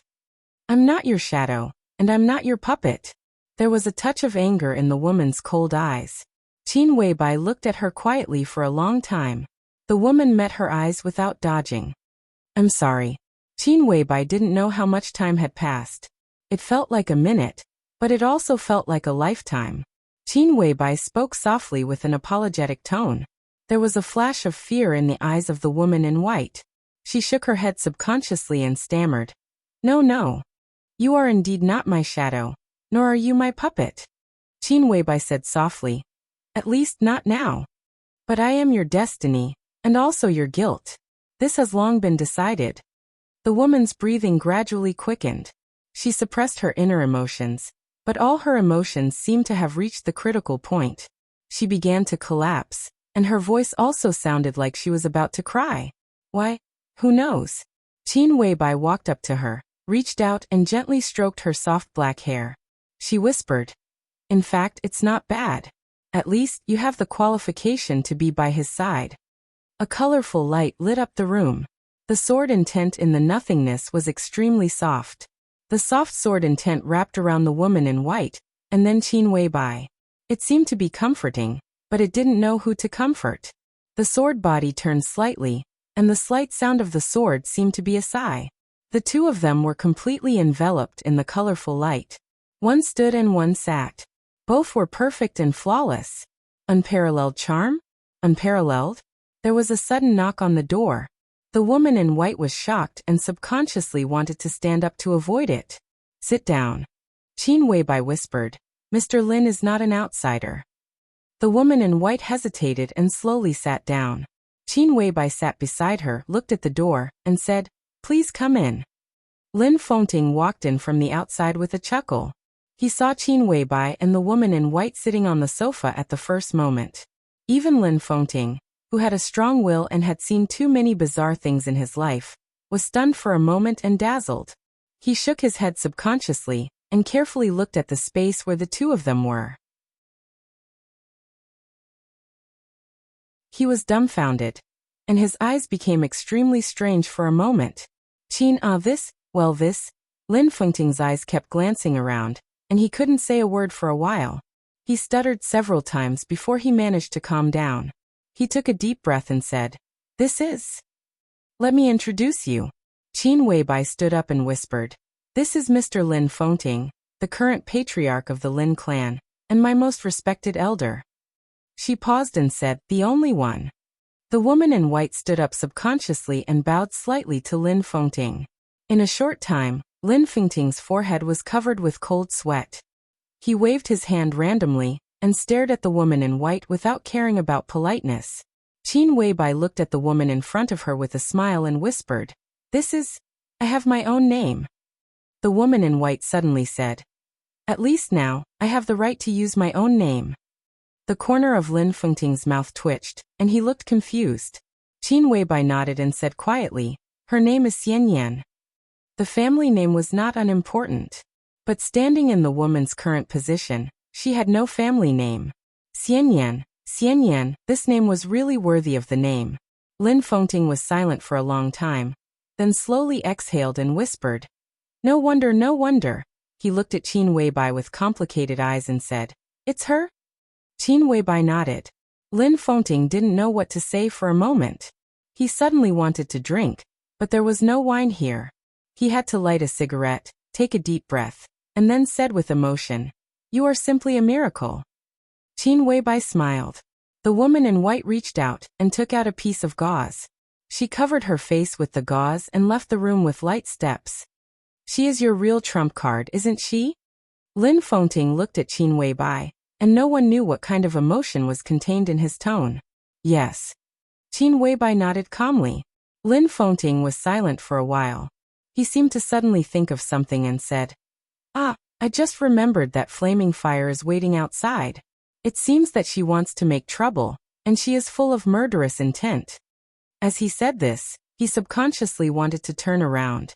Qin Weibai had turned on the monitor outside the door and said calmly, "It's okay." A sword light lit up on the monitor outside the door. The sword light was cold and sharp. Flaming fire held the long sword in her hand, and the blade fell steadily on the neck of the woman in white. The supermaster who had the closest relationship with Qin Weibai in Samsara Palace was expressionless, but her eyes were full of murderous intent. "Who the hell are you?" After the woman in white left Qin Weibai, her whole aura seemed to change quietly and became extremely quiet. She looked at flaming fire calmly and said with a chuckle, "Who do you think I am? You've seen me before." "I did see you before, but I didn't really see you until today."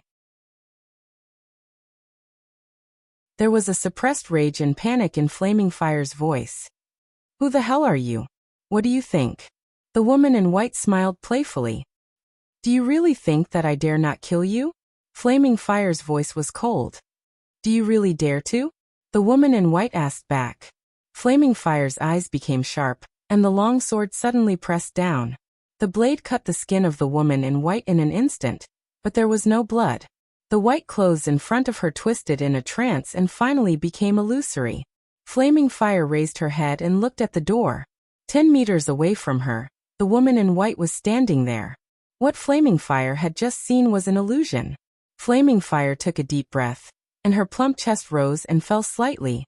The woman in white glanced at her and said blandly, "Your sword is good, but your vision is poor."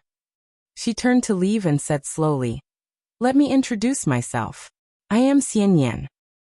Lin Fengting, who saw this scene through the monitor screen, did not speak for a long time. Qin Weibai took the initiative to say, "What can I do for you, sir?" Lin Fengting's heart was in a mess. He managed to sort out his thoughts and said slowly, "Flaming Fire just said that it's about to start?" "Yes." Qin Weibai poured a cup of tea for Lin Fengting. "It's time. But in the current situation, where do we start?" Lin Fengting asked. The situation in Eastern Europe should naturally start from Eastern Europe. Qin Weibai said calmly. Lin Fengting was silent for a while, and then tentatively said, "The chaos in Eastern Europe began with the collapse of the Polar Ground Alliance. The base alliance is not far from here. Their headquarters can be said to be here." Qin Weibai whispered, "Since the chaos started here, it will end here. Let's start with the Polar Ground Alliance."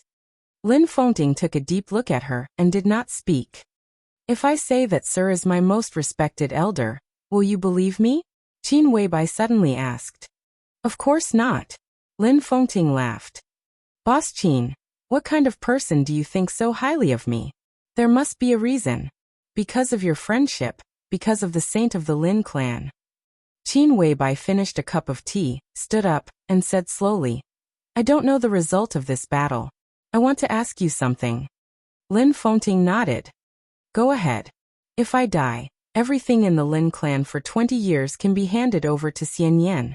I only ask for a cemetery. Then my ashes can be buried on the hill behind the flowing light waterfall of the Lin clan." Qin Weibai whispered. Lin Fengting's face changed, and his eyes were a little bitter. "If I am lucky enough to survive." Qin Weibai laughed. "At that time, please take me away, sir." "Leave. Leave." It was normal to leave. Qin Weibai's voice was also very ordinary, but Lin Fengting heard a touch of determination. Lin Fengting stood there without saying a word. "I'll take it as a yes." Qin Weibai whispered. She left the room with the sword in the void. "Where are you going?" Lin Fengting asked. "Reki City." Qin Weibai's voice was calm and distant. Lin Fengting walked to the window and looked at the night rain outside. Under the polar night, whether it was noon or late at night, it was night and heavy rain outside the window. The darkness gradually became deeper. Lin Fengting could already see the end of everything. That was the end of the old era. It was coming to an end. There must be an end.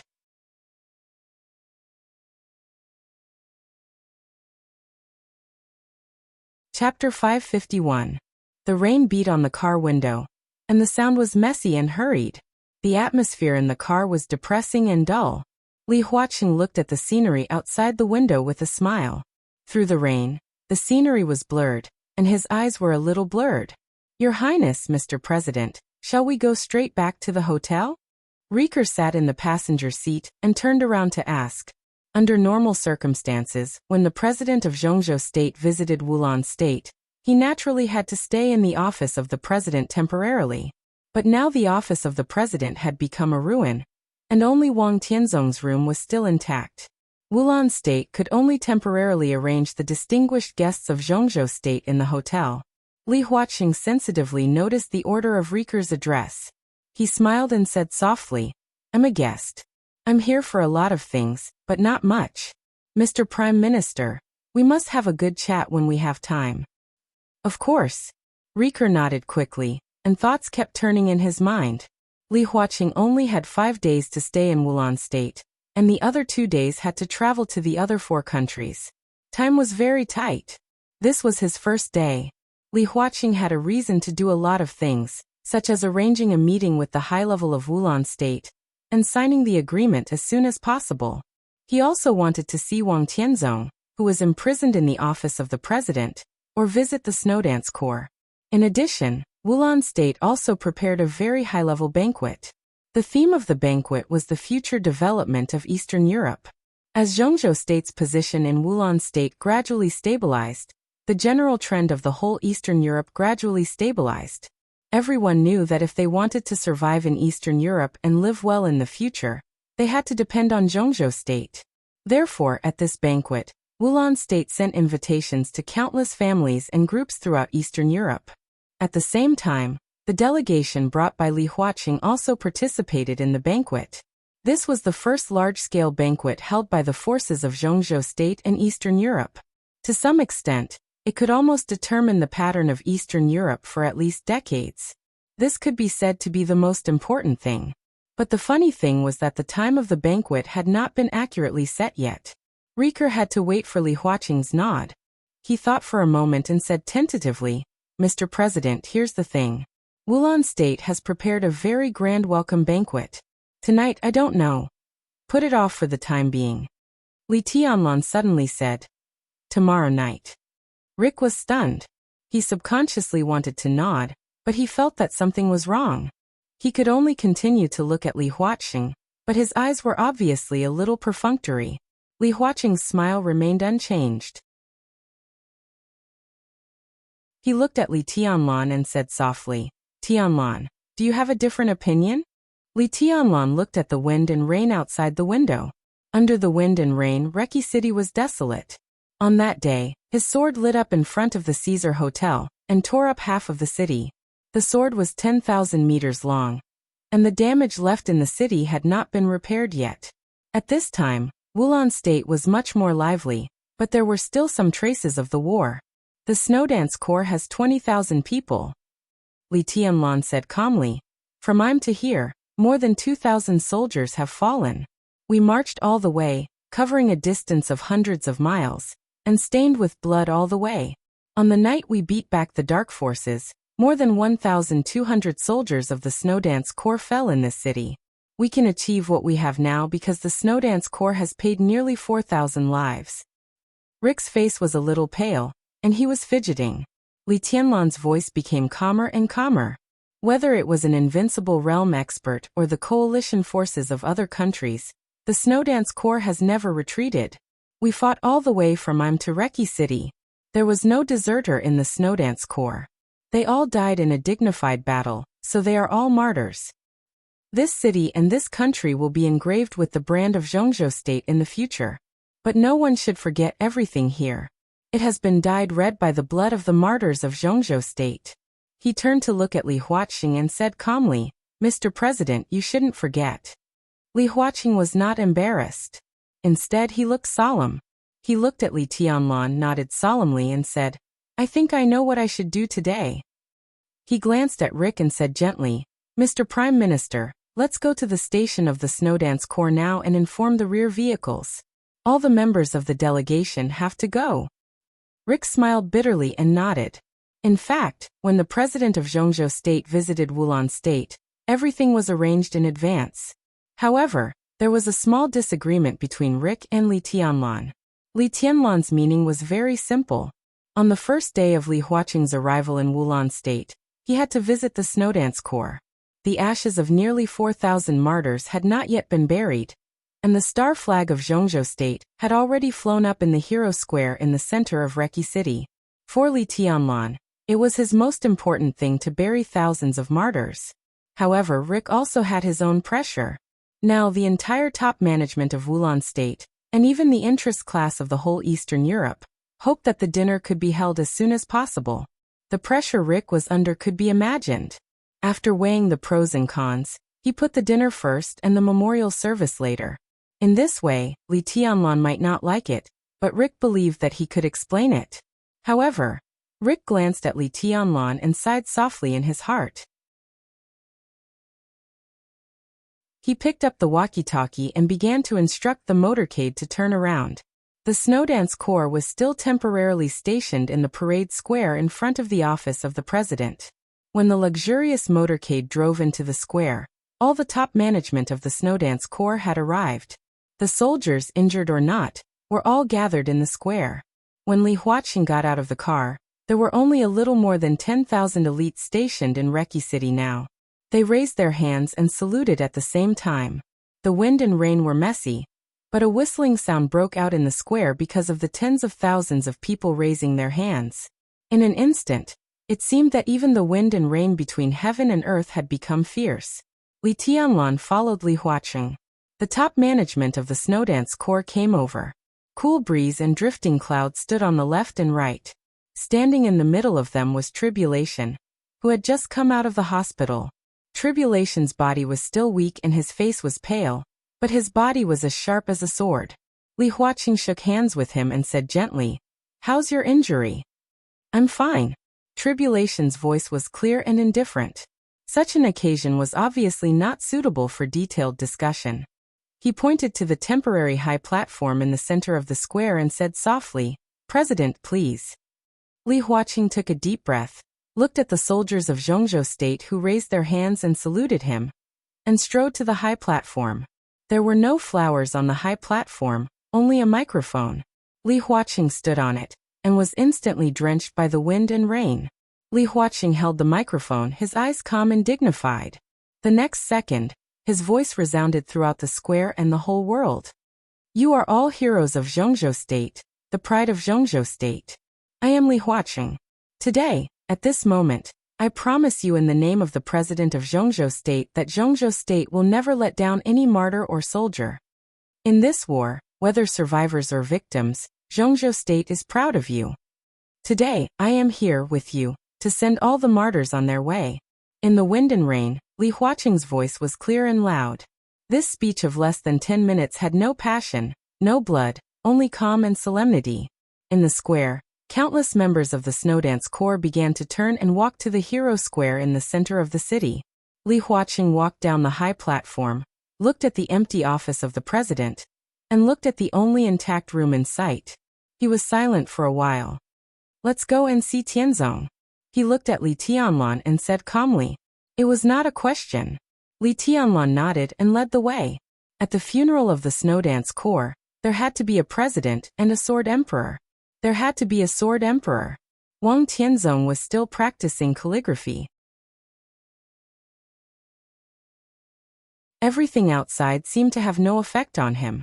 He stood in front of the table with a pen so focused. When Li Tianlan and Li Huaqing came in, he did not look up and just said casually, "You're here?"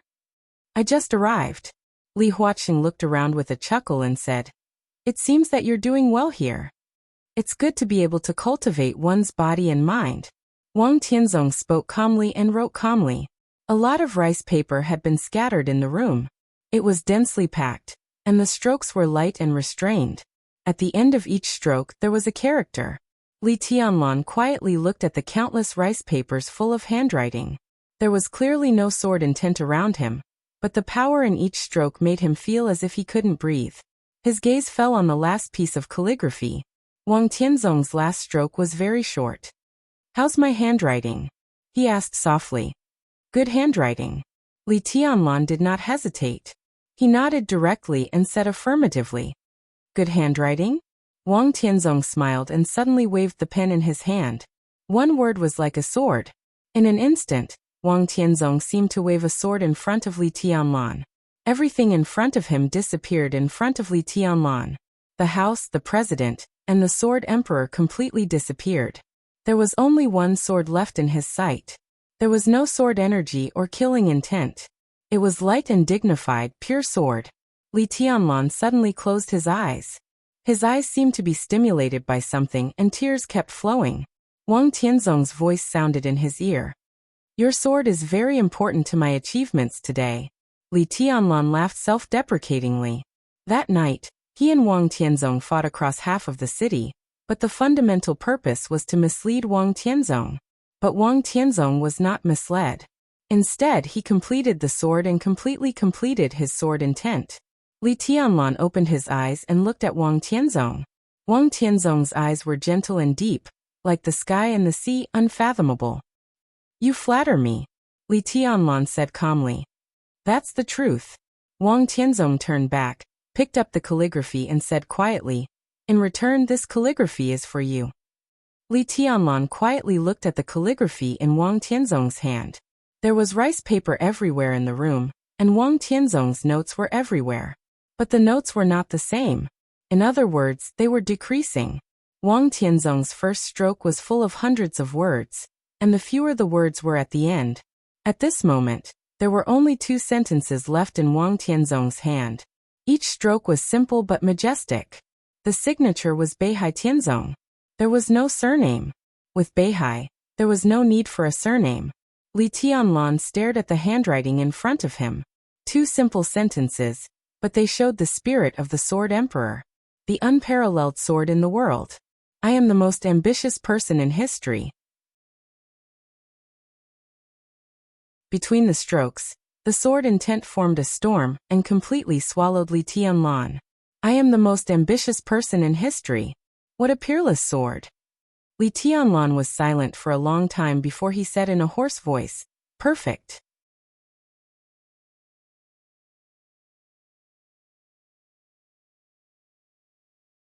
Chapter 552. For Wulan State, the Hero Square in Reki City had been endowed with a lot of sacred meanings since the founding of the country. This was the resting place of heroes, and the origin of countless epic legends. There were countless monuments in the huge Hero Square, and each monument represented a soul-stirring story.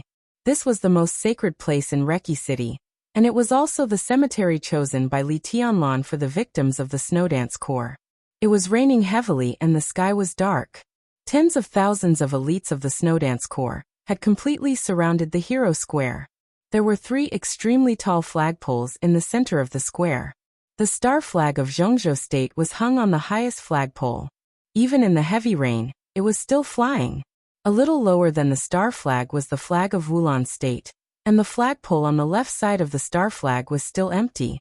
Cool breeze and drifting cloud, dressed in military uniform, stood under the flagpole, holding a scarlet military flag and standing solemnly.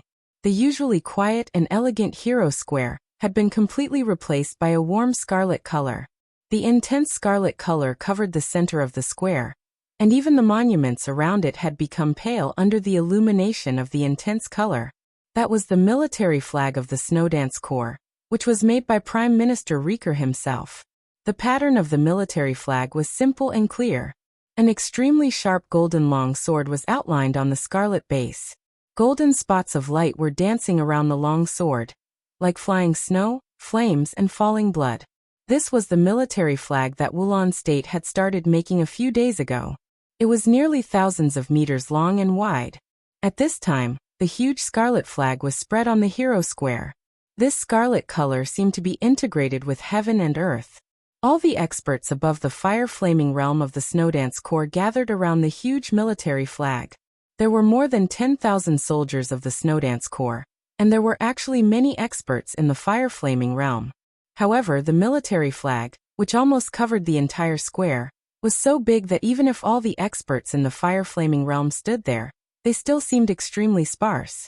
But in terms of function, hundreds of experts in the fire-flaming realm were enough. In the strong wind and heavy rain, every expert in the fire-flaming realm was controlling his own power. The surging heat waves completely dispelled the chill between heaven and earth and evaporated the rain. In the rainy weather, the whole square was dry. The military flag of the Snowdance Corps was still scarlet and unstained by dust.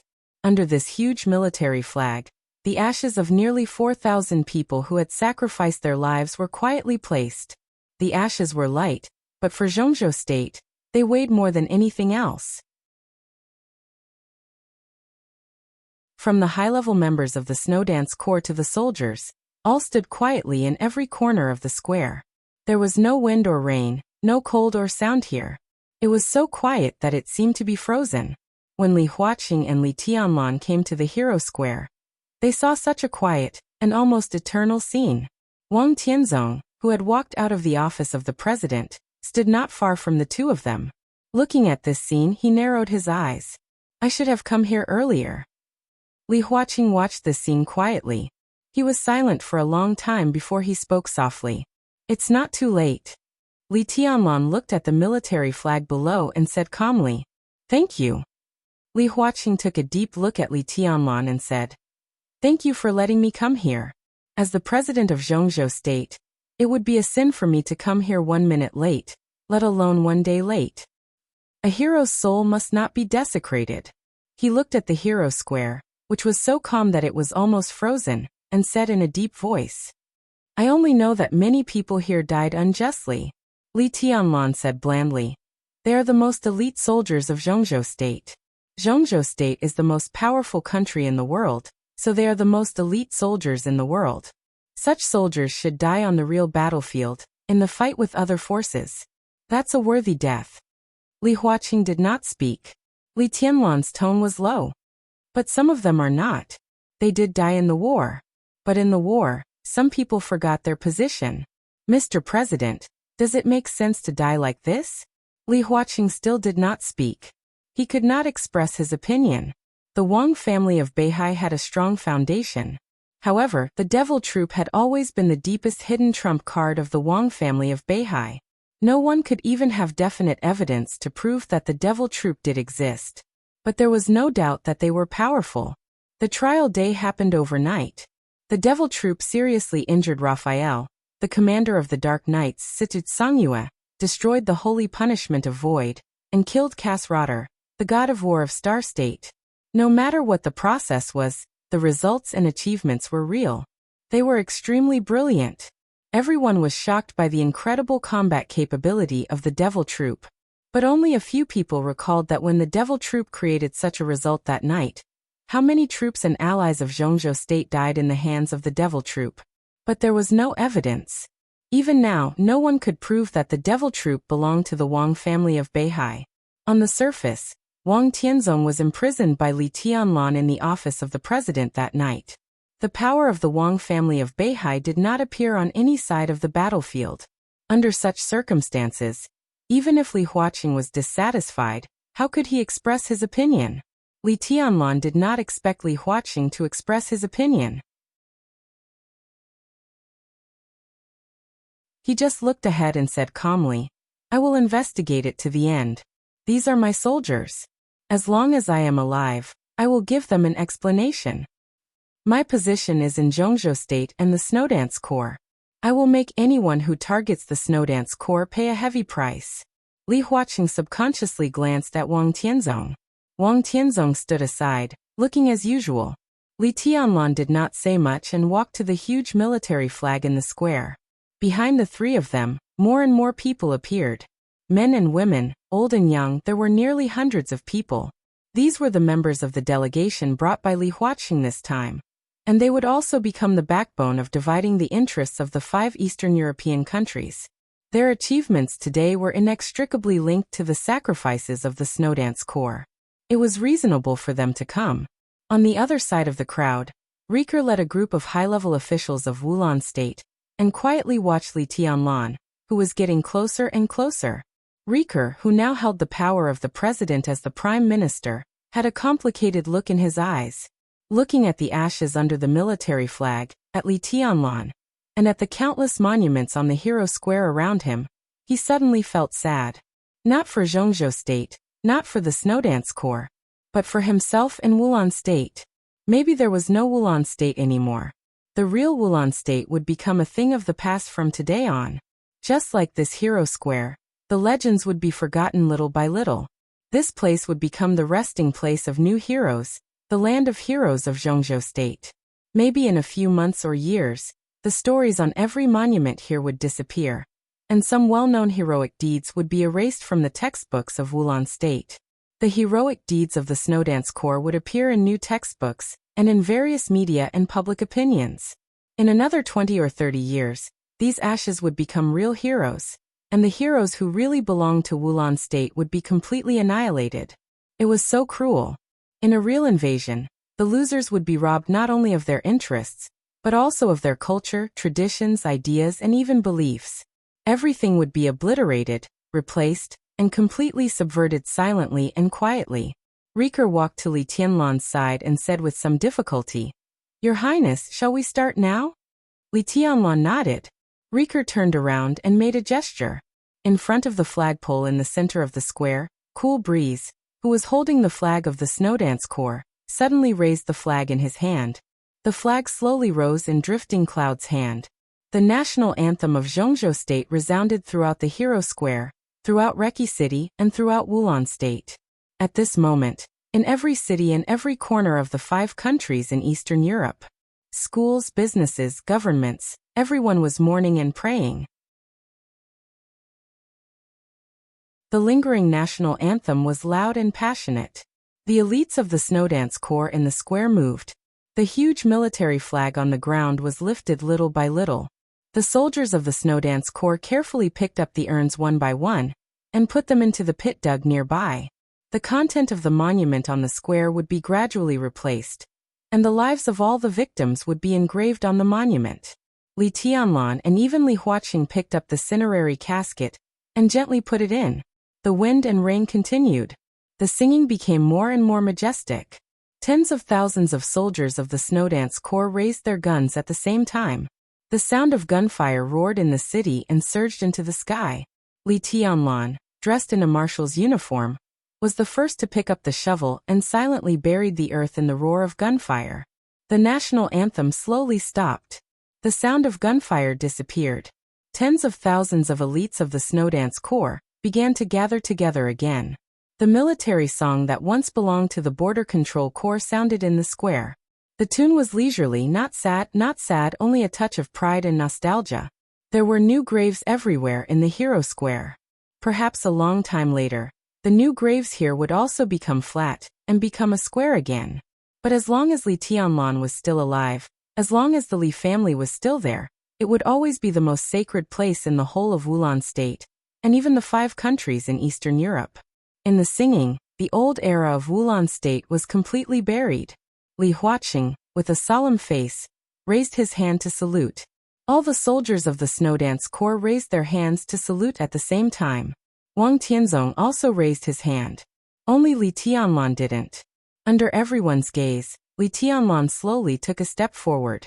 There was a vast expanse of new graves. His eyes were in a trance for a moment, and his knees bent slightly. In the eyes of the world, he knelt down in front of the new graves. In an instant, tens of thousands of soldiers of the Snowdance Corps suddenly fell silent. Li Huaqing's face changed slightly, and he subconsciously said, "Marshal Li, what are you doing?" Wang Tianzong's eyes had narrowed tightly. Li Tianlan shook his head and said calmly, "As I said, some brothers here died unjustly. Today, I swear in front of all the brothers that some people have to pay the price for doing something wrong. I will seek justice for them and let them die a worthy death." He lowered his body and his head hit the rain-soaked floor heavily. Once, twice, 3 times. Heaven and earth were silent. All the soldiers of the Snowdance Corps looked at this scene in a daze. At this moment, there was no Li Huaqing or Wang Tianzong in their eyes. There was only the figure kneeling and kowtowing. That was their marshal. Li Tianlan kowtowed 3 times heavily and slowly got up. Wang Tianzong's face suddenly changed. He raised his head and looked around. Li Tianlan straightened up. As if heaven and earth corresponded, light suddenly appeared in the dark sky. The quiet light enveloped the whole square. It was a riot of colors. The light appeared from all directions and gathered toward Li Tianlan crazily. Li Tianlan raised his head and was in a daze. He subconsciously stretched out his palm.